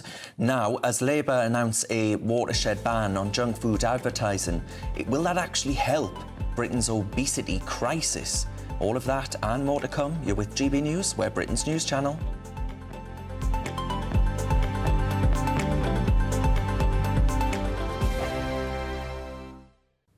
Hello, good morning and welcome to your GB News weather update brought to you by the Met Office. Well, there's a bit of a split in the weather for Saturday, unsettled in the north but elsewhere lots of fine and dry weather around, and it is going to be feeling warm where you catch the sunshine too. And the reason for this split in the weather is that we've got high pressure dominating the south but low pressure in the north, and notice the squeeze in the isobars, which means some blustery conditions too. So in northern areas, Northern Ireland, western parts of Scotland, we've got this band of rain slowly edging its way eastwards with very blustery winds behind it, and likely to see some heavier downpours on that band of rain too. But elsewhere, lots of fine, dry weather around, plenty of sunny spells, and as I say, feeling warm where you do catch the sunshine, particularly in the south and southeast. Now, as we head into the evening, we are going to continue to see that band of rain slowly move its way southeastwards across the country. So fairly cloudy with some damp weather around for Scotland. And as I say, those blustery winds continuing, particularly in the northwest where there is a risk of some coastal gales.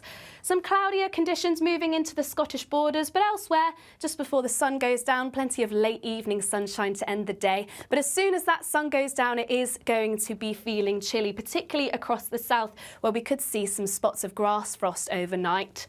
That band of rain is going to edge into northern areas, so cloudy and damp here, and eventually the winds are going to ease in the northwest, but plenty of blustery showers by the time we reach Sunday morning. So chilly in the south, as I say, there is a chance we could see some grass frost in rural spots, but generally milder to the north of that main band of rain. So for the second half of the weekend, we've essentially got three areas of weather. We've got plenty of sunny spells and showers moving their way into Scotland. These could be heavy with some hail and thunder at times. We've got a band of rain across the north, and in the south, still plenty of fine and dry weather, though likely a bit more cloud around compared to today. I'm Christopher Hope. From pop stars to politicians, I'll interview anybody in a pub who's got a political opinion. Join me every Friday on Spotify, Apple Podcasts, YouTube or gbnews.com, or wherever you get your podcasts. This is GB News, the People's Channel. In the GB Newsroom, we bring you the news as it happens. With our team of dedicated journalists across the UK, we're ready to keep you up to date with what's happening every half an hour, every single day. Bulletins here on GB News, the People's Channel, Britain's news channel. We're proud to be GB News, the People's Channel. And as you know, we always love to hear your views. Now, there's a new way of getting in touch with us at gbnews.com/yoursay. By commenting, you can be part of a live conversation and join our GB News community. You can even talk to me, Bev Turner, or any of the members of the GB News family.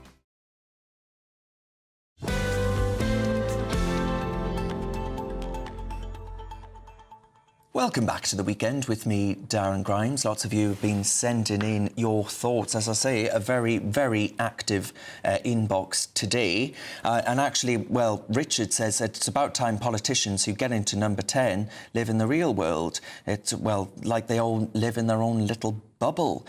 And on trail hunting, James says well, he's quite upset by it being promoted on this channel. But look, we've got to have this discussion. There are lots of people who feel that this is an affront to a British tradition, and there are lots of people who also think that actually this is a very cruel thing to do. Some people, one of our viewers whose comment was pretty stern there, saying that every time she's been out on trail hunting, no animal has been harmed.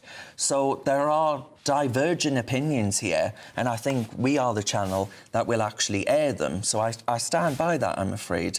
Now, the black hole comment, Barbara says, well, Miss Brown, I think it is. How many more times? Why did Labour stand if they were going to whine and whine about a black hole?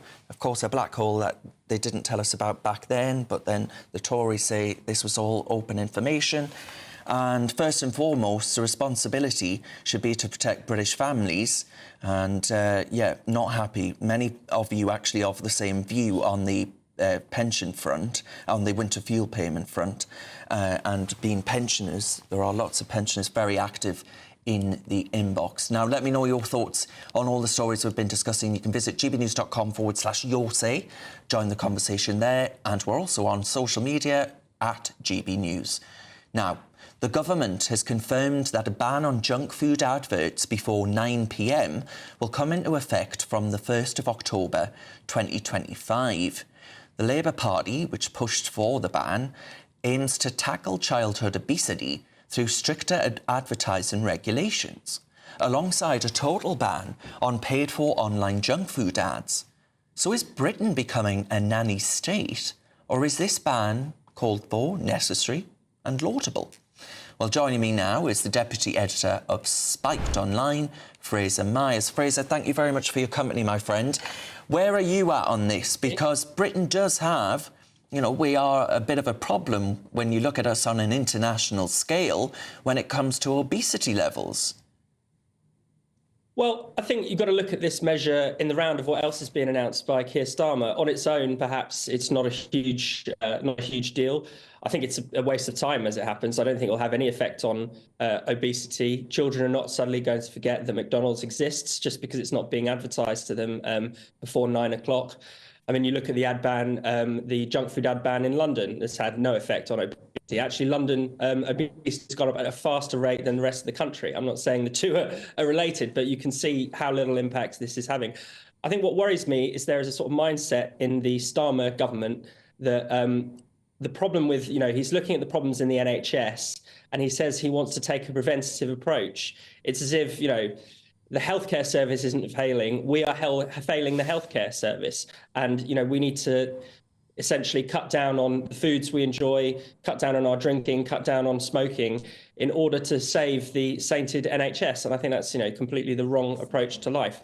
People should be, one of the good things about, you know, having a free healthcare system is surely that it should free us up to live our lives as we see fit. Unfortunately, the Starmer government seems to think if you are not as Puritan as Sir Keir himself, then you need to be whipped into shape and you need to follow, you know, we all have to share the same taste as he does. Well, it's Sir Keir Starmer, were he here, I imagine, would say something to the effect of, well, look, the NHS is under pressure like never before. We've got an ageing population. There are going to be more and more constraints placed upon it. So actually, if we could cut the fat, quite literally, we can actually help the NHS get back on track. Well, look, there's absolutely laudable to reduce obesity and to make people healthier. I don't actually see a problem with that, giving people the right advice that they need on their diets. You know, I'm amazed also by the power of Ozempic and these wonder drugs that are cutting obesity. Those things seem absolutely fine to me. I wouldn't object to measures like that. But it's when you're telling people how to live their lives, interfering with things as important as their diet, you know, using coercive measures rather than advice, rather than treating us like adults, then I think we need to kick back a little bit because, again, it's not just, you know, one piece of legislation. It's not just a ban on junk food advertising. Increasingly, I suspect, you know, we'll see soon minimum pricing on alcohol, for instance. We know that with outdoor smoking ban is coming Which didn't work in Scotland, Fraser. It hasn't worked. Absolutely. Again, you know, a sort of a well-intentioned measure that actually hasn't tackled the real problem of, really heavy drinkers and people suffering from serious alcoholism. It's just punished the average person who's trying to enjoy a good time. And, again, what is wrong with having a good time? What is wrong with enjoying the odd McDonald's occasionally, indulging in the odd cigarette every now and again, having a few pints at the... I worry that these pleasures are being taken away from us, and it's starting to become a very grim country out there. And what's there to look forward to in the next 5 years? Where Keira's promising a lot of pain, but where are the sunlit uplands that? Well, indeed. All right, Fraser, we'll leave that one there. Thank you very much. That's Fraser Myers, who is the deputy editor of Spiked Online. Claire, I started with Emma last time. I'll start with you now. Kids watching telly, there aren't an awful lot of them now. So no, there aren't. So it's a bit of a moot. It's a bit of a moot point because they get all their entertainment from their phones and their tablets and on the internet.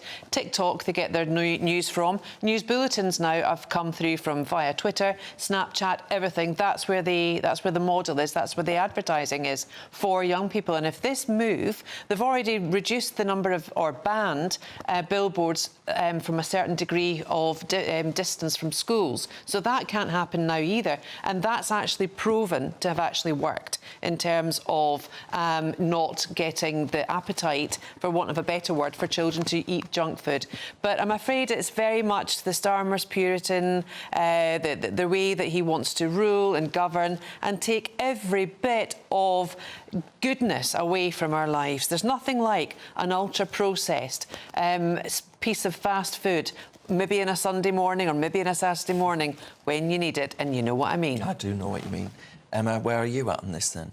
I think if Keir Starmer was snatching the Big Mac out of your hands or the bacon sandwich, which when I still drank was definitely my hangover food of choice, because that's what you meant, Claire, let's face it. It is. That's not what's happening. We're talking about stopping advertising. Now, I don't know about you, but I don't feel advertising is one of the joys of my life, that I would feel so desperately sad if it were taken away from me. So why is he doing it then? Well, because advertising works. And the reason I know it works is because people pour billions of pounds into doing it. And they wouldn't be doing that unless they were seeing a financial benefit, i.e. it improves sales. So, this is why you go in for advertising rather than banning foods. And again, I say... But you're eliminating choice. Yeah. You're eliminating choice. You are. The choice is still there. They're just not advertising it at a certain time of day. That's what advertising is, as you've just said. Yeah, advertising is saying, hey, have this lovely, fabulous thing. It's not saying this fabulous thing, but they're saying you can't advertise it before 9 p.m. Frankly, they're not saying McDonald's has to close down. Well, I just find it a bit patronising, though, Emma, because, I don't watch a McDonald's advert and then think, oh, I've got to go put 5 Big Macs down me gullet. But there is a reason that McDonald's advertising budget is so big. Yeah. A lot of people do think I think it's more moving on to the Uber Eats, Just Eat apps. I think that's what has to be tackled. Yeah, we'll come back to the lovely panel there. Claire, thank you very much for that, and Emma Burnell before. Now you're with me, Darren Grimes, on GB News. Lots more coming up on the show. Prince Harry prepares to celebrate turning 40 tomorrow. Many are left wondering how happy the so-called spare really is with his new life in California. All of that and more to come. You're with GB News, we're Britain's news channel.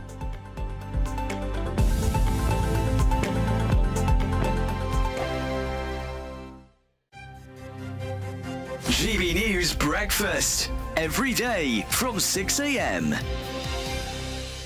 Stay-at-home dads, good or bad? I personally think when you just have a baby, your hormones are all over the place, you're breastfeeding, to go back to work, I feel personally it's a big old thing. And I think babies really need their mums. On the other side, if a stay-at-home dad was a stay-at-home dad for years, I would also say, well, come on now, the children are in school. What's the issue? Why can't you go back to work? It's really interesting because my husband's been a stay-at-home dad for 6 months and is working part-time. We both work part-time now. And that was always the choice that we were going to make. And it's been the best thing ever for my family. My husband and my daughter have the most incredible bond.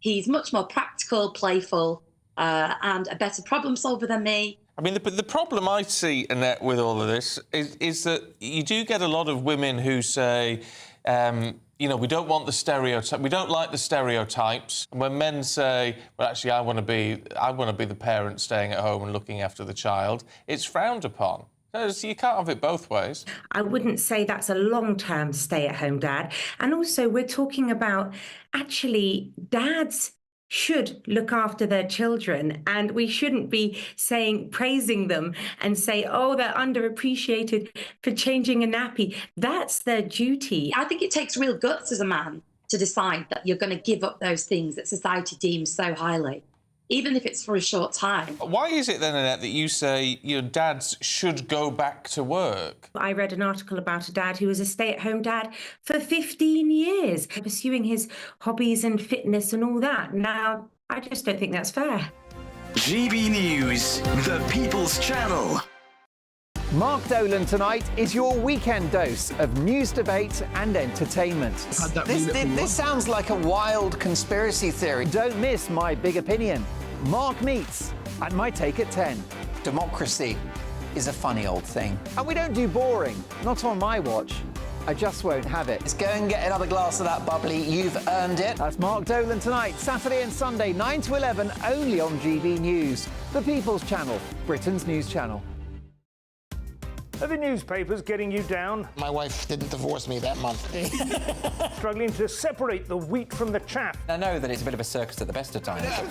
Well, don't worry. Headliners has got you covered. We'll take the burden of reading the day's news, and if we get depressed, who cares? It's an occupational hazard, frankly. That's Headliners on GB News from 11 p.m. till midnight, and the following morning, 5 till 6 a.m. on GB News, the comedy channel. Nah, just kidding. Britain's news channel.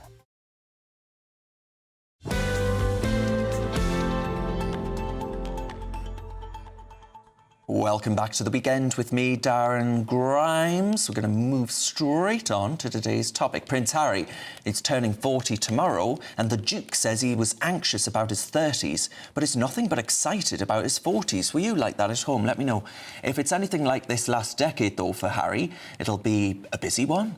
The Prince, between Netflix projects and pseudo-royal trips alongside Meghan, has got a fair bit on his plate. Joining me now is the historian and broadcaster Rafe Hadel-Mann-Q. Rafe, to what extent then is the Prince going into his 40th year with a foreboding element of, have I done the right thing? Well, I'm sure he'd be reflecting on 10 years ago. To paraphrase Dinah Washington, what a difference a decade makes, because 10 years ago he was celebrating with a black-tie dinner his 30th birthday at Clarence House, surrounded by his family and lifelong childhood friends. That was organised by his then beloved brother and sister-in-law, and his ex-girlfriend was also present there. 10 years later, celebrating in a very different way, estranged from almost everybody at that party, now celebrating privately with Meghan at home, with his best gifts, as he said, his 2 children, but then going off also for a lads-only excursion into the Californian wilderness with new friends that he's made over the last few years. So a great contrast there, and I'm sure he can't help but reflect on what's been a very tumultuous time for him. Well, you could argue that that tumultuous period has been brought about by his own doing, right? No argument there, I think. Yeah. But to what extent will there be press then at this wilderness retreat? Because, you know, he hasn't been shy about welcoming some, you might call it press intrusion, despite speaking about how evil and horrible the press are. Yes, I think this may be the one occasion when you don't have a press team following him around or any PR snaps. He's going to be communing with nature, going into cold lakes and so forth. But, you know, he said, you know, he's looking forward to the next 10 years. He's inheriting £8 million from the Queen Mother as well, so not a bad birthday gift. All right, Rafe, I'm sorry, we're out of time there. The timing's gone slightly over, but we'll find out more from Rafe about what Prince Harry got up to. You're with me, Darren Grimes, on GB News. Lots more coming up. We're going to get you weather first. A brighter outlook with Box Solar, sponsors of weather on GB News. Hello, good afternoon and welcome to your GB News weather update brought to you by the Met Office. Well, we have a bit of a split in the weather for this weekend, fairly unsettled in the north, but mostly fine and dry elsewhere, and it is going to be feeling warmer than of late too. And the reason for this split in the weather is that we've got high pressure dominating the south, but generally low pressure in the north. And notice the squeeze in the isobars there too, so fairly blustery conditions in the northwest. As we head into this evening, it is going to be turning fairly chilly across the south, particularly under clear spells. May even see some rural grass frost develop in southern areas. But across the north, largely mild, plenty of blustery showers moving their way in across western parts of Scotland, and then some rain and drizzle into northern England by the time we reach Sunday morning. So fairly chilly in the south, but milder in the north. Now, to start the second half of the weekend, we're going to see plenty of bright spells, but also plenty of showers moving their way into northwest Scotland. Still fairly blustery here, though winds should ease up through the day. Quite a cloudy start in Northern Ireland, and we've still got this band of rain and drizzle moving into northern England, northern parts of Wales. But elsewhere, there should be plenty of bright sunshine. But as I say, a fairly chilly start in the south. Now, through the course of the morning, this band of rain and drizzle is going to be fairly slow moving, so in some places it's going to remain fairly damp through the day. Plenty of showers across Scotland, these banding together to bring some longer spells of rain at times. May see some hail and some thunder mixed in there too. But across the Midlands and the south, once again, another dry, fine, settled day, perhaps just a bit more cloud around compared. That warm feeling inside from Boxed Boilers, sponsors of weather on GB News.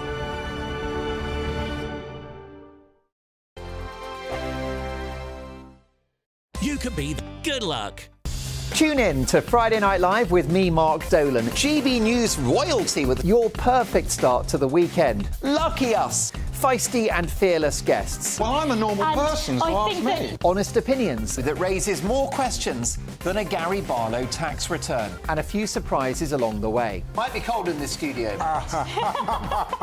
That is Friday Night Live with me, Mark Dolan. 8 to 9 only on GB News, the People's Channel, Britain's news channel. Hi there, I'm Michelle Dewberry, and I'm going to take a second to tell you all about my show, Dubes & Co. We start off with the issues of the day. We then bring in both sides of the argument. We get rid of the disrespect. And then you throw me into the mix. And trust me, I'll tell it exactly how it is. And then, of course, the magic ingredient, you at home. We mix it all together, and what have we got? In my opinion, the best debate show in town. Monday to Friday, 6 till 7 on GB News, Britain's news channel.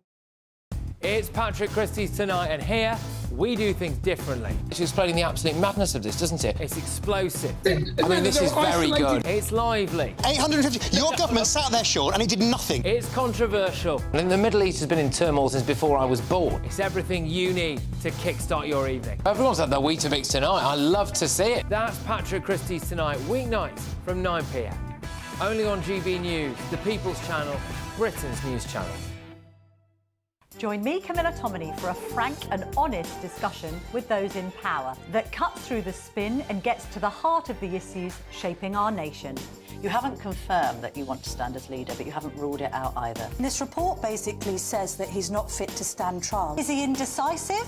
Incompetent? I deliver the dose of reality Westminster needs. That's the Camilla Tominey Show at 9:30 every Sunday on GB News. The People's Channel, Britain's news channel.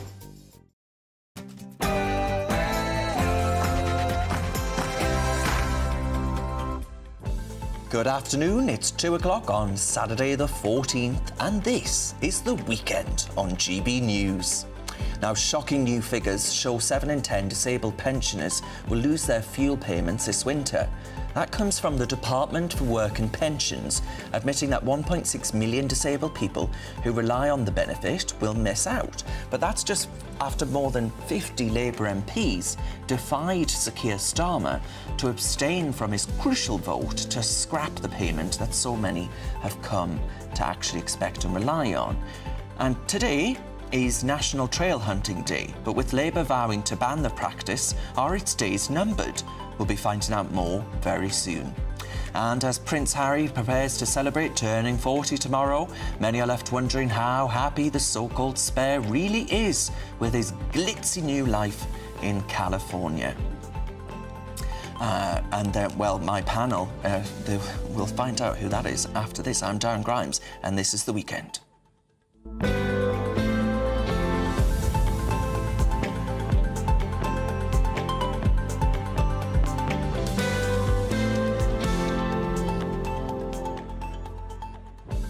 But before I reveal the panel, you're a busy lot online today. This show's nothing without you and your views. Let me know your thoughts on the stories we'll be discussing today by visiting gbnews.com/your say. Join the conversation. And keeping me company this hour is the political commentator Matthew Stadlin and the former co-deputy leader of Reform UK, Ben Habib. But before we get stuck into today's stories, here's your news headlines with Sophie Reaper.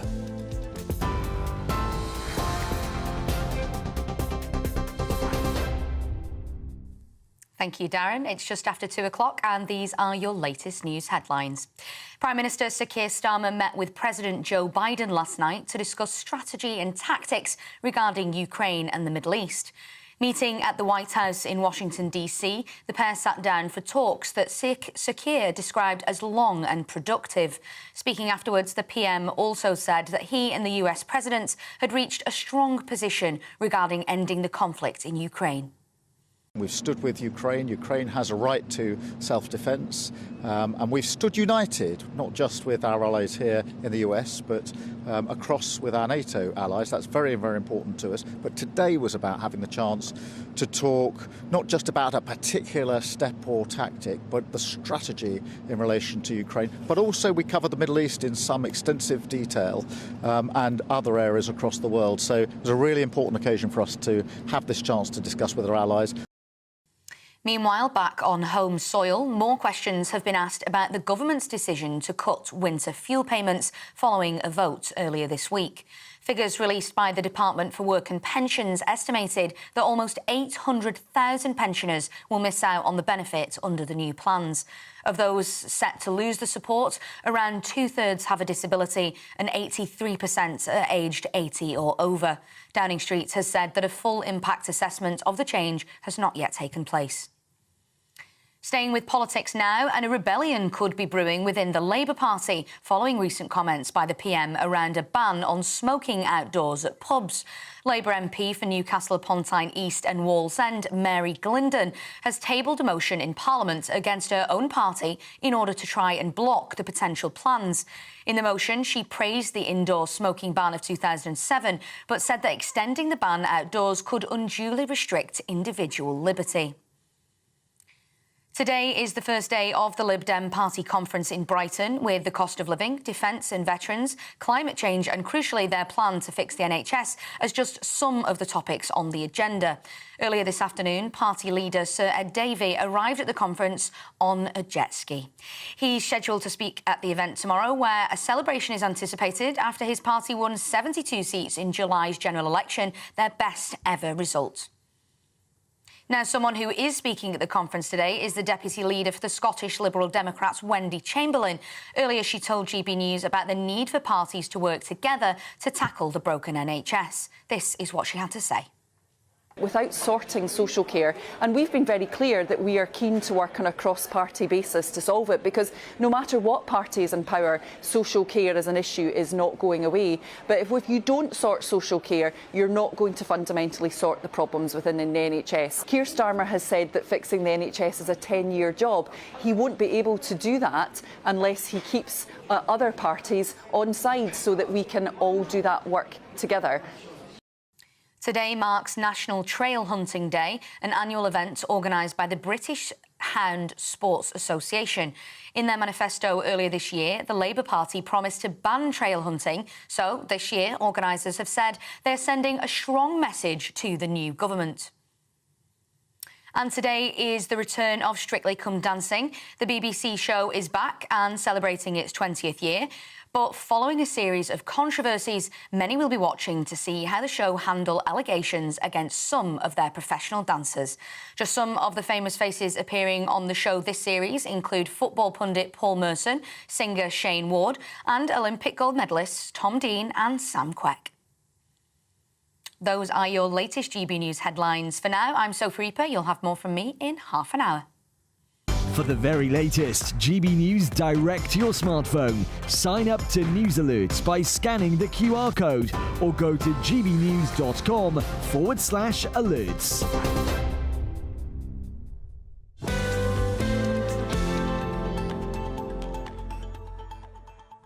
Thanks very much, Sophie. Let's get stuck into today's topics. Now, 7 out of 10 disabled pensioners are going to lose their winter fuel payments this year. Those are figures released by the Department for Work and Pensions, estimating that almost 800,000 pensioners will miss out on the benefit under new plans. Now, medical experts are warning that people could die this winter as a result of the cold. So it's heat or eat.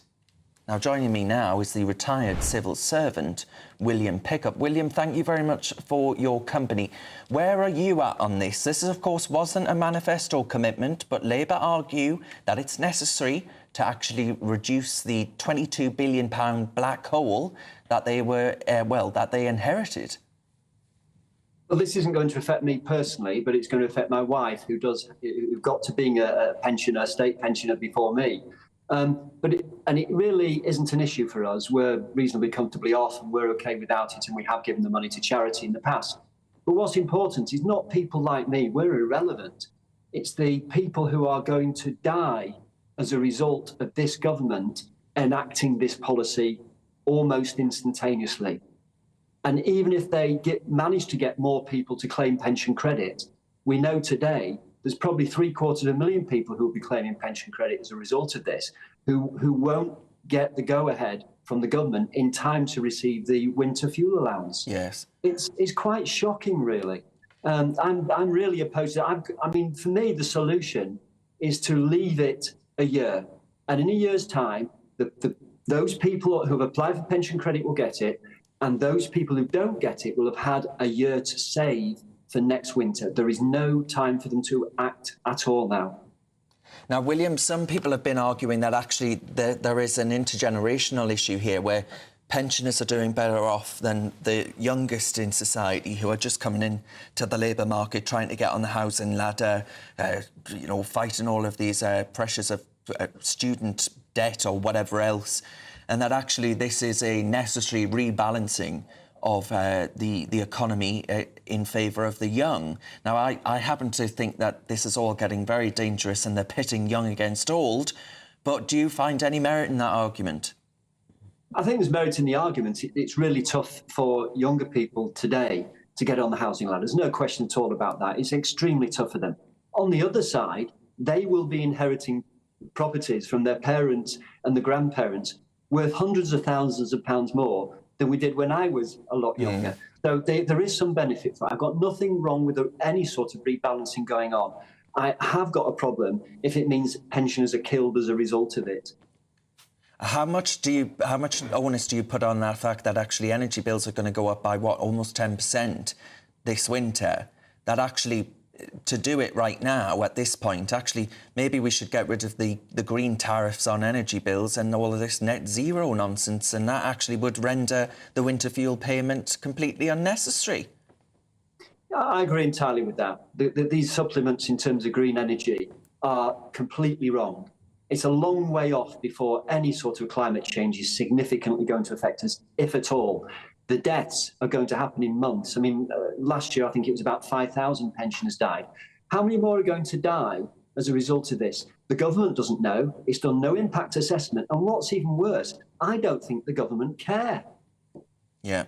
All right, William, we'll leave that there. Thank you very much to William Pickup, the retired civil servant, for offering us his opinion on all of that. Right, we're going to see what my panel make of this now. The political commentator Matthew Stadlin on my left, OBS, and the former co-deputy leader of Reform UK, Ben Habib, on my right. Matt, I'll start with you, because a lot of people are messaging in saying that actually they're second-guessing what you're going to say, Matthew, but I think you might surprise them right now. Take it away. Well, it's an interesting position to be in for me as someone who routinely criticised, I think totally fairly and accurately, the Conservative government that we had before the election. Now we've got a Labour government that I've always said I broadly support under Keir Starmer's leadership over the last 2 or 3 years. And, of course, they're going to make mistakes, and inevitably they will do things that some, such as myself, who backed them or voted for them, are going to criticise, and that's quite right. They need to be robustly held to account, not just by the right. After all, there are only 121 Tory MPs left, but also from people in the media.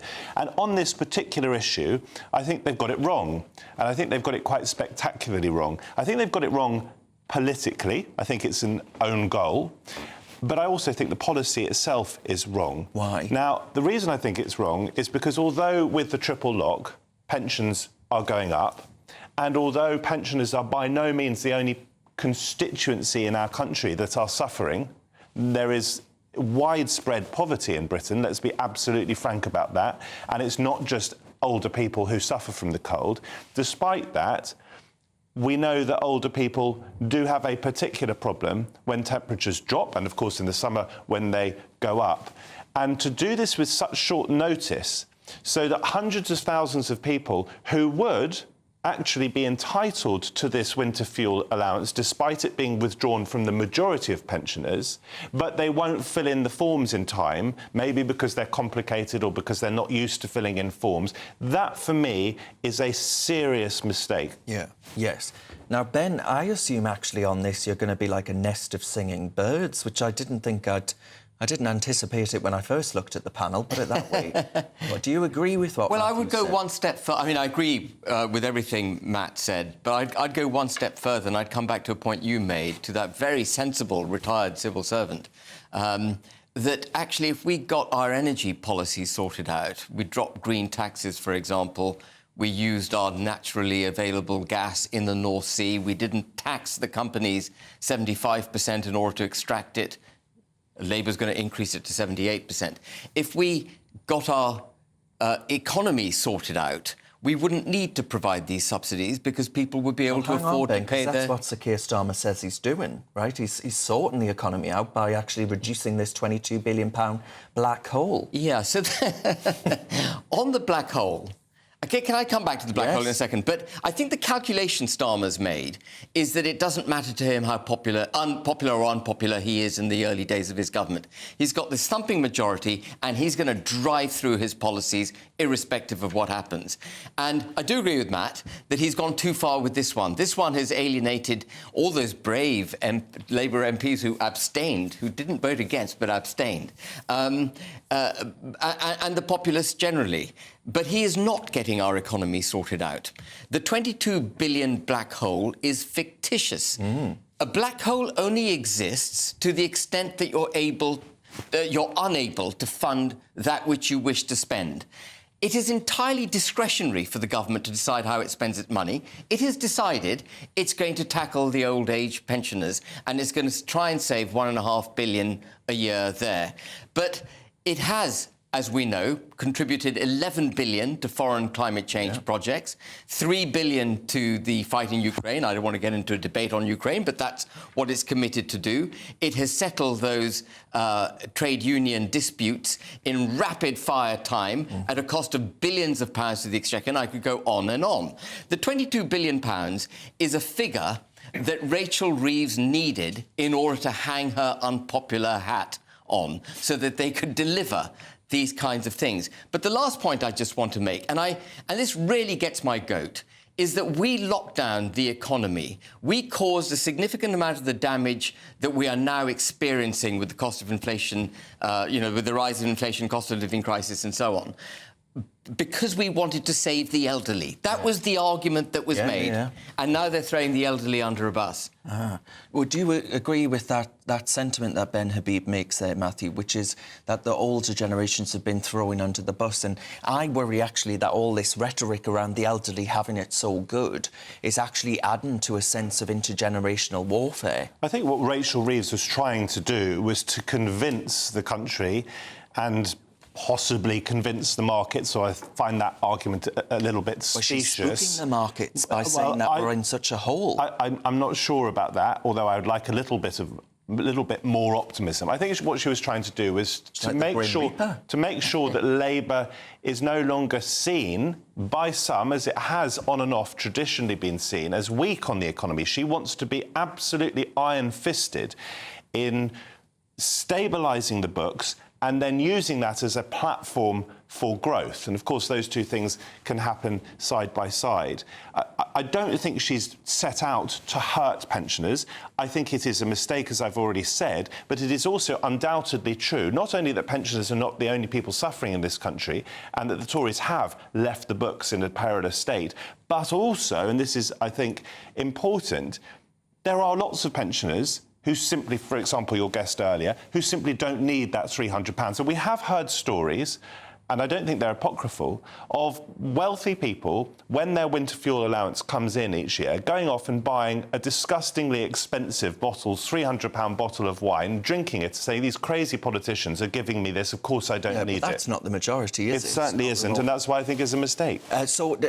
Marianne has written in, Matthew, and says, blimey, I never thought I would say these three words, but bravo, Matthew Stadlin, so there we are. Well, she might disagree with me, by the way, on one or two of the things that Ben brought up, such as the green policies and net zero policy. Now, I'm not saying that there are no issues with net zero. I'm not saying that every single net zero policy or the way in which we get to net zero has been sufficiently thought through. These are difficult issues, but I would say to both of you and to Anne and to everyone watching, we cannot simply put our head in the sand and pretend that climate change isn't happening, nor that it isn't going to affect us. Because in the end, if we don't grasp this, and I accept it's not just a British issue by any means, we have to get China and other countries more on board, we will all suffer. And I'll give you one example of that. Migration, the crisis that is affecting our country, if you believe some on the right, that is only going to become a much, much, much bigger issue if places like Bangladesh end up underwater.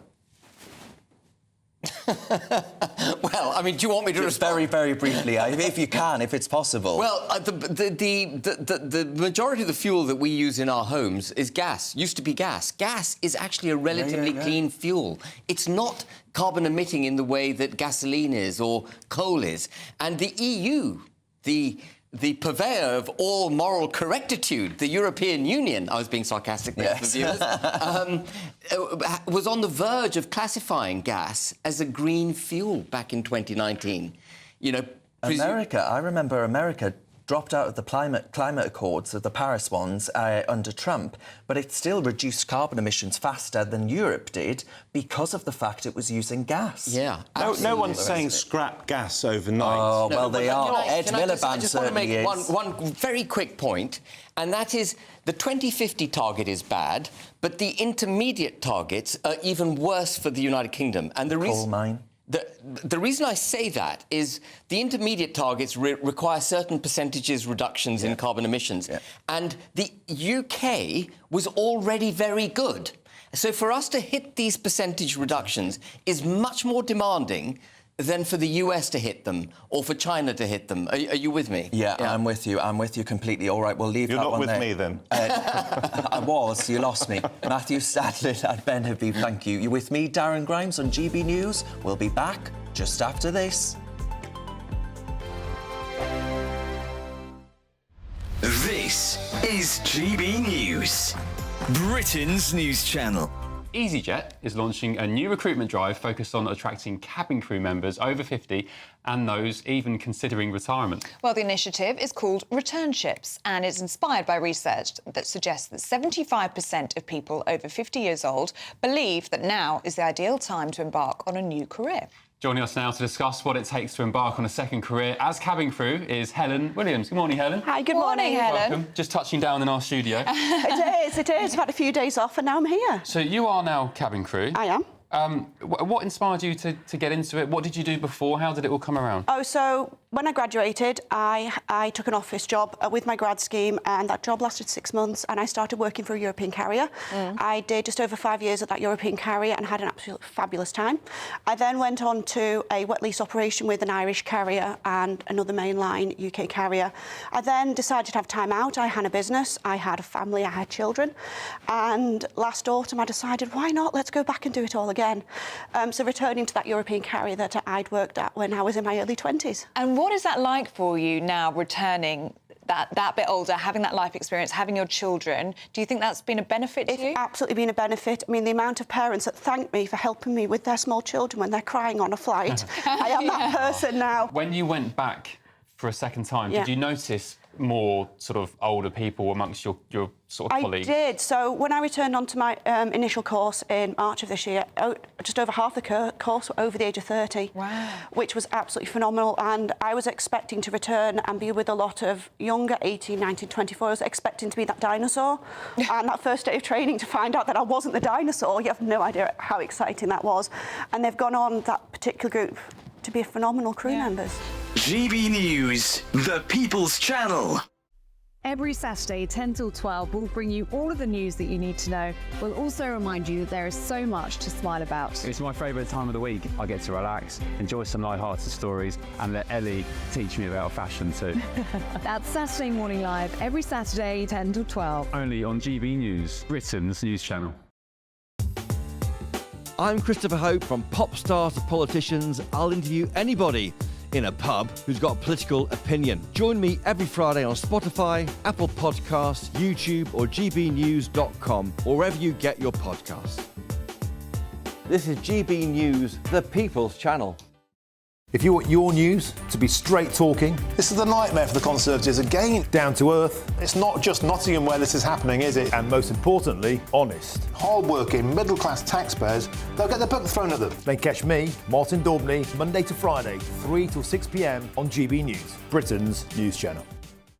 With me, Darren Grimes. Lots of you have been sending in your thoughts. Lots of you angry with the rhetoric around the triple lock. Some people saying some pensioners get different rises than others, and that actually, you know, it isn't the safeguard that it's touted about as. That's Lindy who got in touch with that.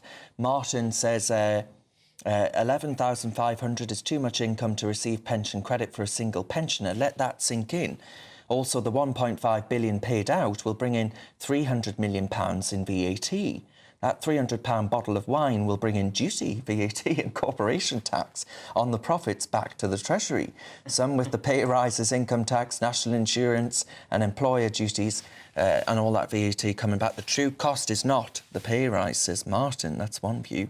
And Grumpy Grandad says, I like Ben, he's very knowledgeable and can talk, I gave you praise, Matthew, earlier, and can talk about a wide range of things like the other reform leaders. They're all switched on and seem to know exactly how people are thinking.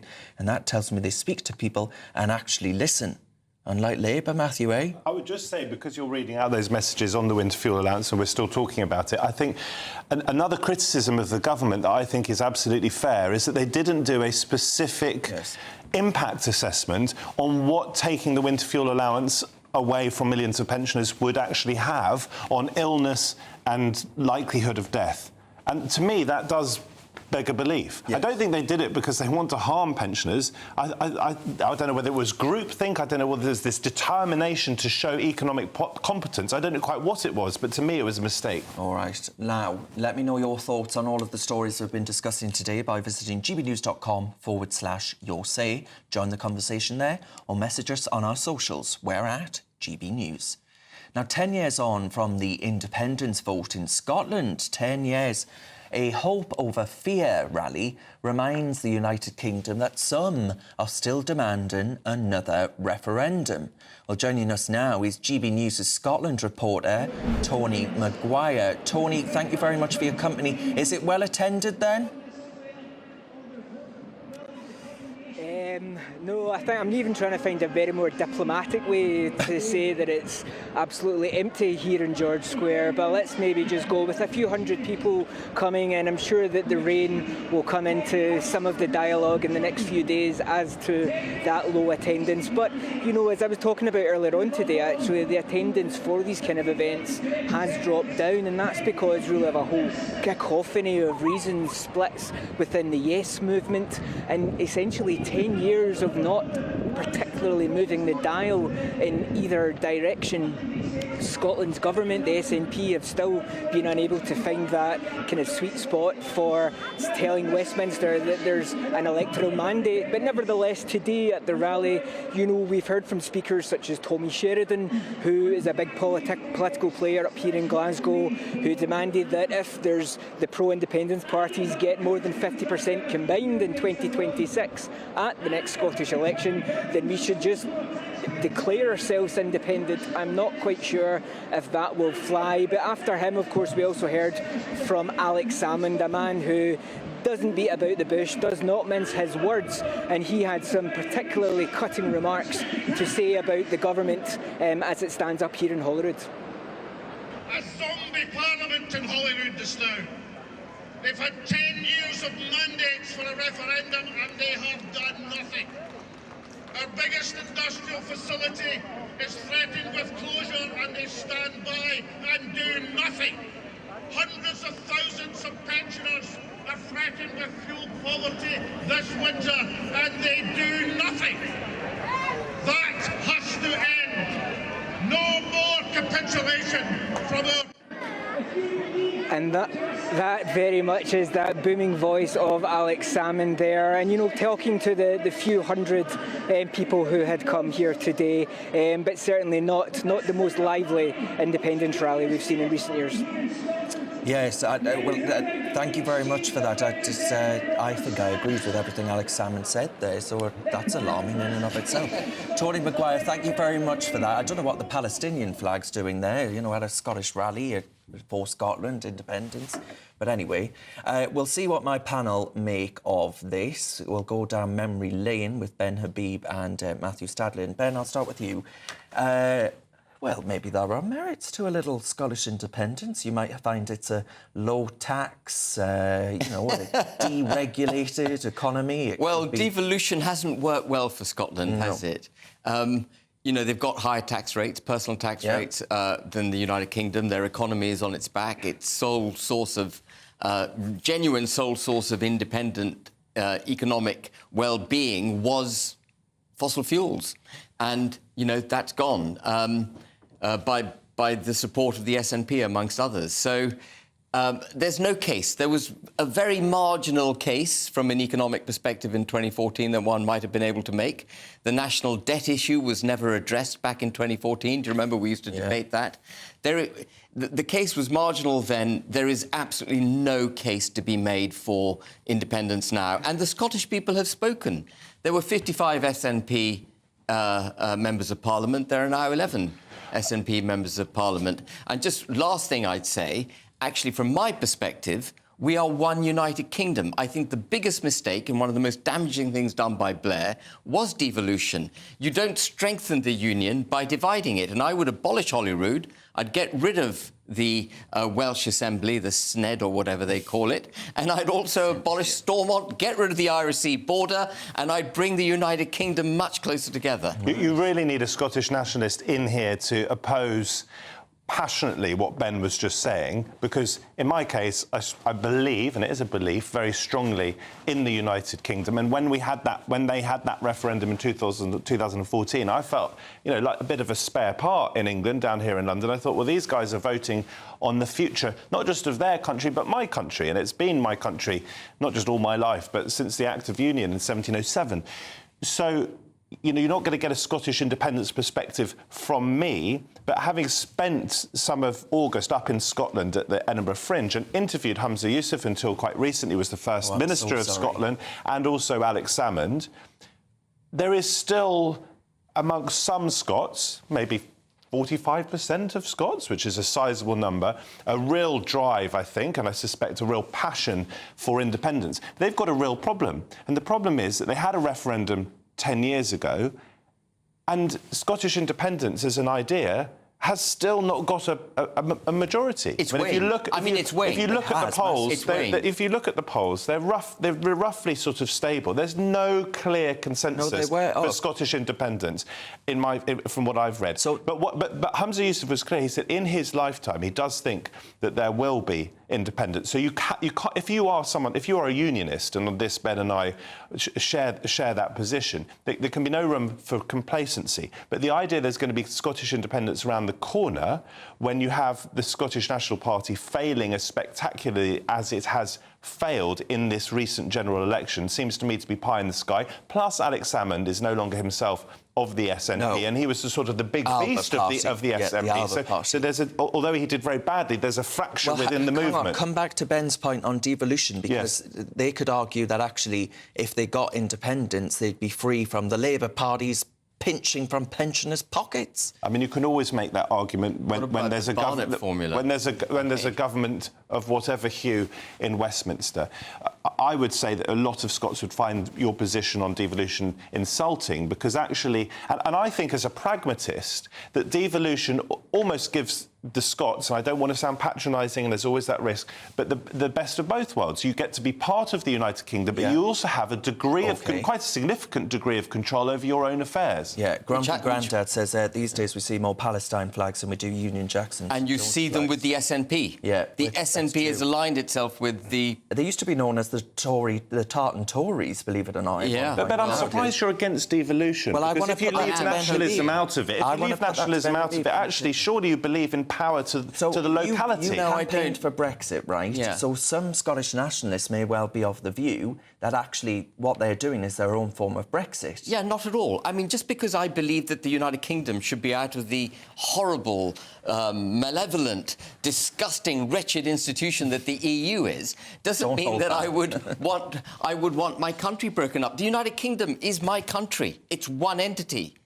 That's the democratic unit. That is the nation state. So could Europe in be which I no, it is not. But Ben, on this point, surely you don't want sclerotic, centralised government that doesn't properly understand the needs of different parts, and in this case, different nations of our great country. I'm not suggesting we don't have local authorities. Councils. We can have local authorities, but they mustn't... I mean, we have a real messed-up system at the moment with different personal tax rates, different... Why is that messed up? But because you get arbitrages. If you don't have an economic unit, you don't have proper political... You can't have proper political unity. It's more democratically accountable, surely. No, it's not. We'll leave that one there. Thank you very much for your thoughts. England has to pay up every time. OK. You're with me, folks. Darren Grimes on GB News. That was Ben Habib and Matthew Stadlin. Lots more coming up on the show. Strictly Come Dancing is returning this weekend. The BBC ain't dancing, though. Following months of scandal surrounding its professional dancers, we'll be getting the rundown from the one and only Stephanie Tecci. First of all, though, here's your news with Sophie Reaper.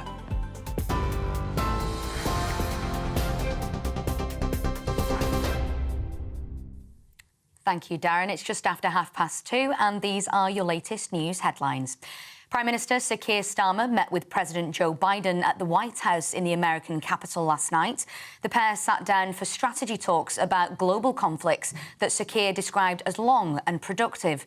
Speaking afterwards, the PM also said that he and the US President had reached a strong position regarding ending the conflict in Ukraine.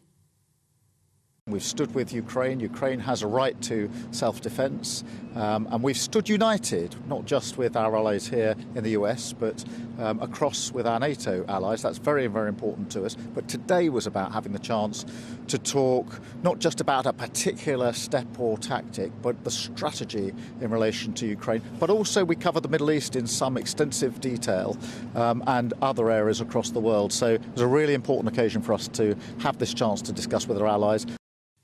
Meanwhile, the government is facing further backlash following its decision to cut winter fuel payments. Figures released by the Department for Work and Pensions estimated that almost 800,000 pensioners will miss out on the benefits under the new plans. Of those set to lose the support, around 2/3 have a disability and 83% are aged 80 or over. Downing Street has said that a full impact assessment of the change has not yet taken place. Elsewhere in politics, today is the first day of the Lib Dem Party conference in Brighton, with the cost of living, defence and veterans, climate change and their plan to fix the NHS just some of the topics right at the top of their agenda. Earlier this afternoon, party leader Sir Ed Davey arrived at the conference on a jet ski, ever the showman. He's scheduled to speak at the event tomorrow, where a celebration is anticipated after his party won 72 seats in July's general election, their best ever result. The funeral of Olympic athlete Rebecca Cheptegei took place in her home country of Uganda this morning.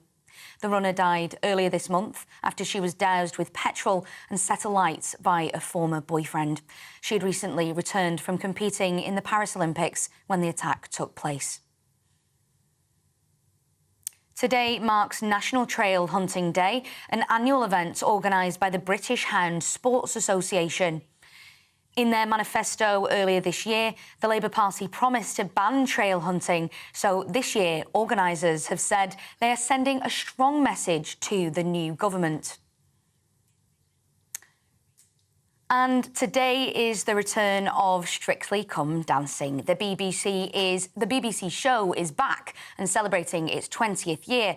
But following a series of controversies, many will be watching to see how the show will handle allegations against some of the professional dancers. Just some of those appearing on this series are the likes of Tom Dean and Sam Quek, just two of Team GB's gold medal winners. Now, those are your latest GB News headlines. For now, I'm Sophie Reaper. More in half an hour from the wonderful Tatiana Sanchez. For the very latest GB News direct to your smartphone, sign up to News Alerts by scanning the QR code or go to gbnews.com/alerts.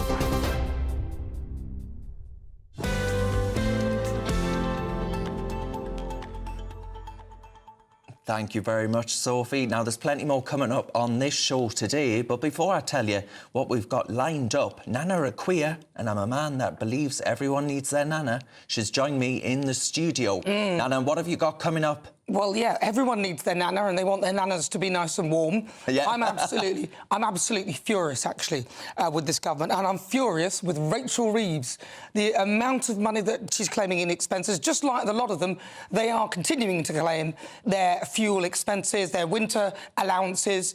I think that they, or Rachel in particular, should actually maybe spend a week with one of the pensioners who is on that line for the change with the allowance, who just literally misses out. I'd like Rachel to spend a week with one of those pensioners and see what life is really like. But first and foremost, I'd like to see all those MPs, all of them, have their fuel allowances and their expenses removed, because I don't see why we're paying for it. They're on £93,000 plus all the other bits and pieces.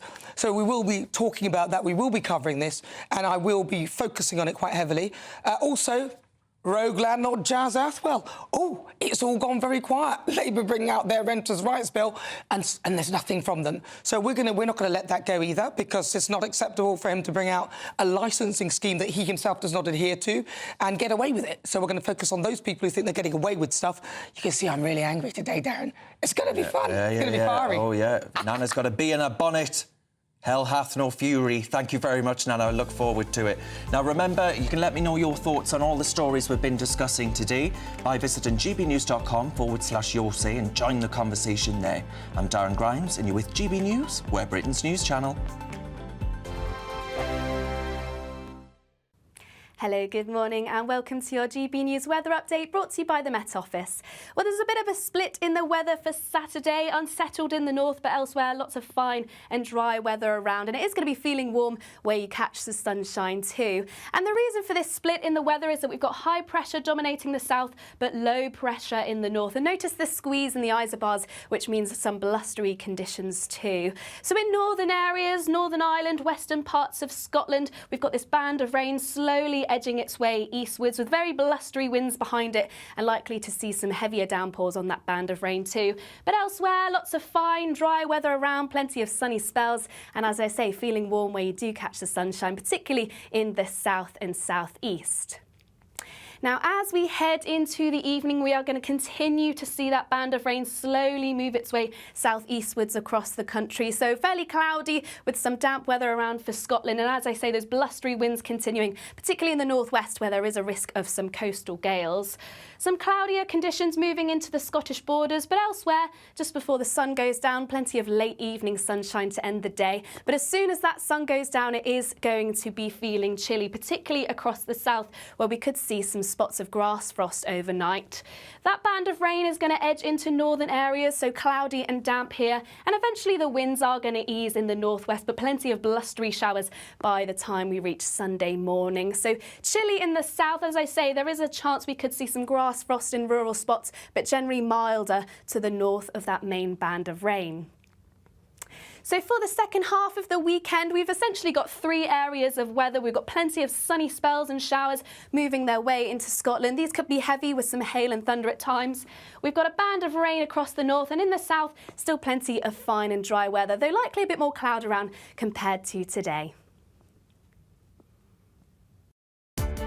Welcome to State of the Nation, daily plunge into the stories shaping our country.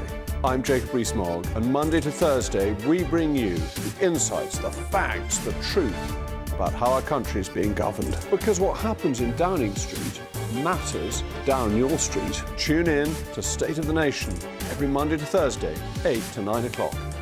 Only on GB News, the People's Channel, Britain's news channel. Hi there, I'm Michelle Dewberry, and I'm going to take a second to tell you all about my show, Dubes & Co. We start off with the issues of the day. We then bring in both sides of the argument. We get rid of the disrespect. And then you throw me into the mix. And trust me, I'll tell it exactly how it is. And then, of course, the magic ingredient, you at home. We mix it all together, and what have we got? In my opinion, the best debate show in town. Monday to Friday, 6 till 7 on GB News, Britain's news channel.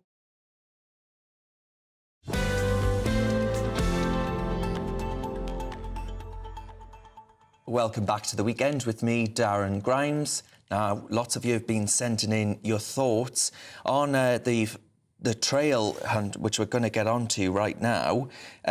Mason says the banning of trail hunting, on what basis? As far as I know, no animals suffer, as opposed to what hunting was, which I was against and still am. There is no logical reason for this sadism in the name of sport. The prey was said to be pests, the foxes, to justify the hunting. Culling, if necessary, can be done as humanely as possible. Well, we'll find out more on that by joining our brilliant reporter Anna Riley, who is with us now, because actually the new Labour government are threatening to outlaw the practice of trailing. So could this be the last of its kind that's going on in Scarborough today? We'll find out. Anna Riley, what have you got? Yes, Darren, well, this event, this national event in 30 locations across England, is all about this the association wanting to keep trail hunting going. I'm joined now by Ross Crawford. He's the master huntsman for the Bedale Hunt. Just tell us a little bit about what trail hunting means to you and what it'd do for the rural community if Labour government were to ban trail hunting. I think in one word to say for this day to be banned, it would be devastating to the whole community, to the people, to what country sports are about. As you can see from today, there was over 130 riders, probably up end of 1,000 people, you know, on the feet, and it was a fantastic day. We, as you saw, we hunted within the law. We've been out for probably over 3 hours, and everybody's come back with a smile on the face. And we're having a hunt tea now, and yeah, we've all just had an amazing day. And this event is to try and show people. You've invited the media, you've invited the public to show what you do. But what would you say to animal rights groups who still say it is cruel to animals and a fox could still get killed at the end of this? We just want these guys to come out, and I think it's about educating people to what we actually do. I think the very tunnel vision to think that we do in 2024 break the law. It's not what we do. It's not what we're about. We go out. Our main priority is to protect the welfare of our hounds and prolong our sport. And they were invited along today, and sadly they didn't turn up. But I wish they did, because I mean, as you saw from what we've done today, it's been an amazing day. Thank you so much, Ross, and the sun's certainly come out for us for it. So yeah, this event's finished now, but it was 30 locations across England, just showing what trail hunting is all about and why this organisation is wanting to keep the sport going. And there's a lot of disinformation about what trail hunting actually is, Anna. So thank you very much for that insight. That's GB News' Yorkshire and Humber reporter Anna Riley, who's in Charm Park in Scarborough. Now, you're with me, Darren Grimes, on GB News. We're Britain's news channel. I'll see you after this quick break. This is GB News, Britain's news channel. Would you have Harry back with open arms? And this is Ian. Hi, Ian. Harry is unfortunately not well. He's an emotional wreck. Ian, you actually took the words out of my mouth. I remember when I was younger, queuing up for hours for West Ham tickets. I'm that sad. But at least I got the ticket. It was my ticket. They knew it was me, and there were no touts involved. It's Forever says Harry can stay away. He was so quick to condemn this country as racist and to trash the Queen and royal family's reputations.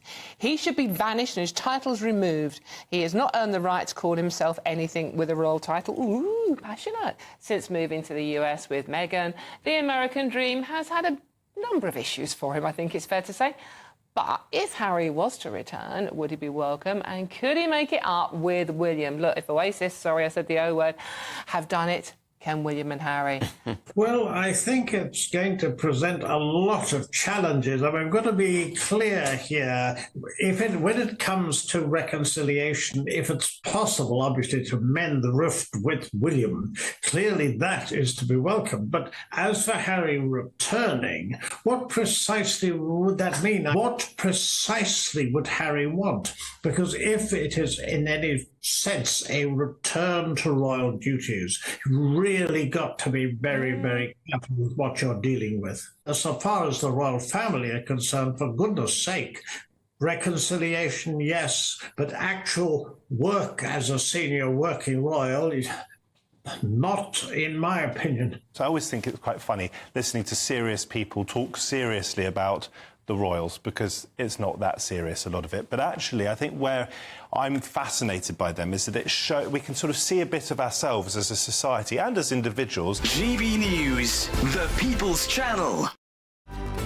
Good afternoon, Britain. Your lunchtime update on the stories that matter across the UK. From breaking news and insightful analysis, inspiring stories and lively debates. Are you comparing yourself to a former Prime Minister? Which is it? Stay informed, stay updated, stay entertained. I just don't know how anyone would not want to be there. Every weekday from midday. We are Good Afternoon Britain, only on GB News. Britain's news channel. It's Patrick Christie's Tonight, and here we do things differently. It's explaining the absolute madness of this, doesn't it? It's explosive. I mean, this is very good. It's lively. 850. Your government sat there, Sean, and it did nothing. It's controversial. And the Middle East has been in turmoil since before I was born. It's everything you need to kickstart your evening. Everyone's had their Weetabix tonight. I love to see it. That's Patrick Christie's Tonight, weeknights from 9 p.m. Only on GB News, the People's Channel, Britain's news channel.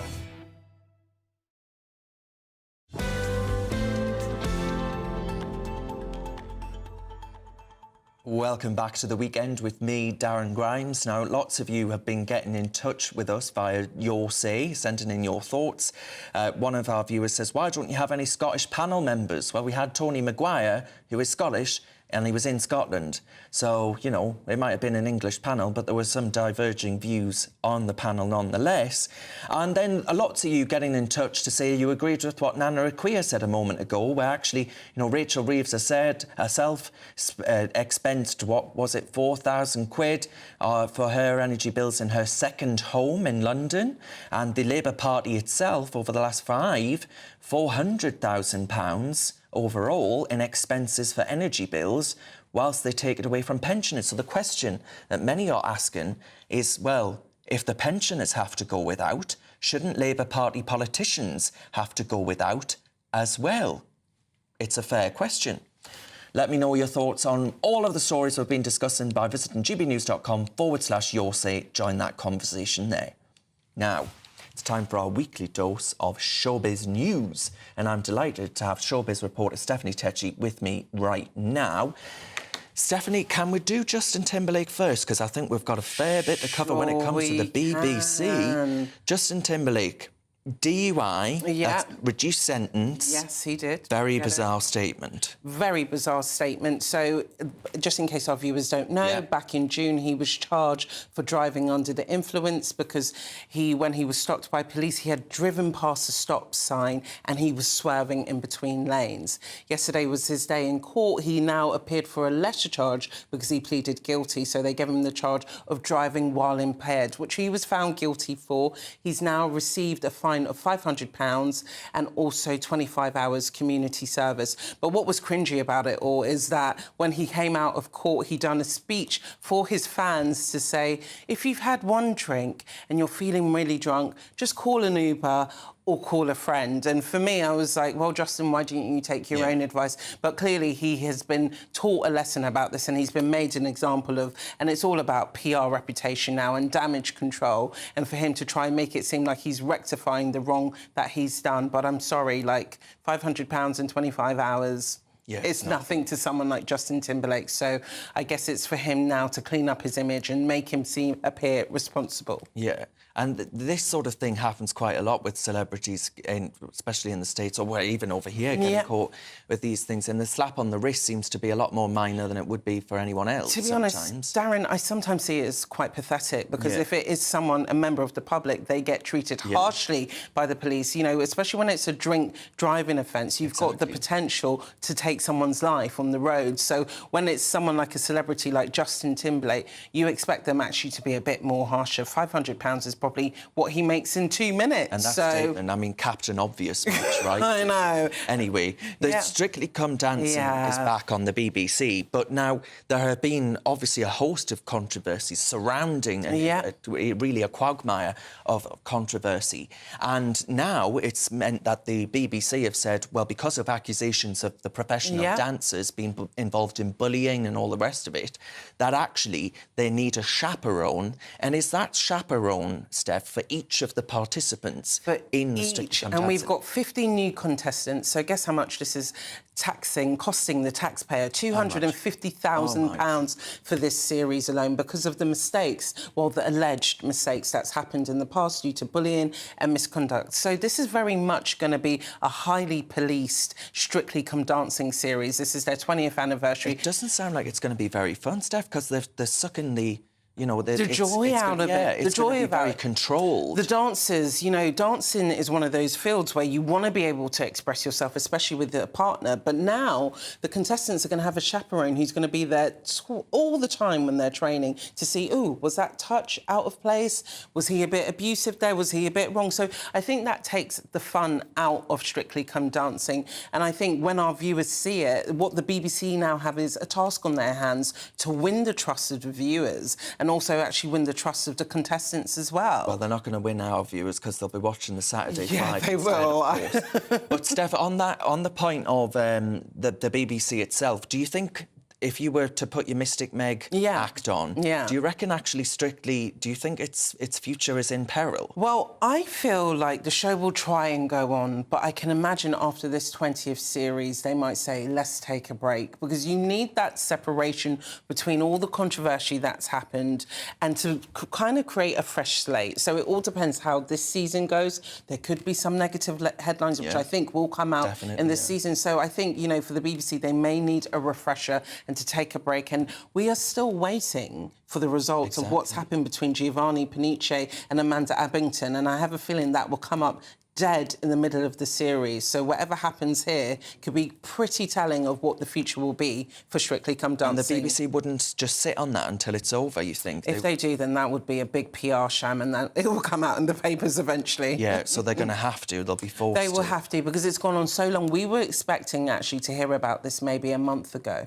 So why there's been a delay is quite interesting. I think they should have got that out there before the show. Well, that's the BBC for you, Yes, it is. Thank you very much, Stephanie Tetchy, worries. there, our showbiz, well, fantastic showbiz whiz. Now, folks, you've been with me, Darren Grimes, on GB News. Thank you very much for joining me. Don't go anywhere, though. In just a moment, it's Fiery Debate with Nana Akua. And at 6 p.m, I'm back for the Saturday 5. You won't want to miss that. First of all, though, we're going to take a look at the weather. A brighter outlook with Box Solar, sponsors of weather on GB News. Hello, good afternoon and welcome to your GB News weather update brought to you by the Met Office. Well, we have a bit of a split in the weather for this weekend, fairly unsettled in the north, but mostly fine and dry elsewhere, and it is going to be feeling warmer than of late too. And the reason for this split in the weather is that we've got high pressure dominating the south, but generally low pressure in the north. And notice the squeeze in the isobars there too. So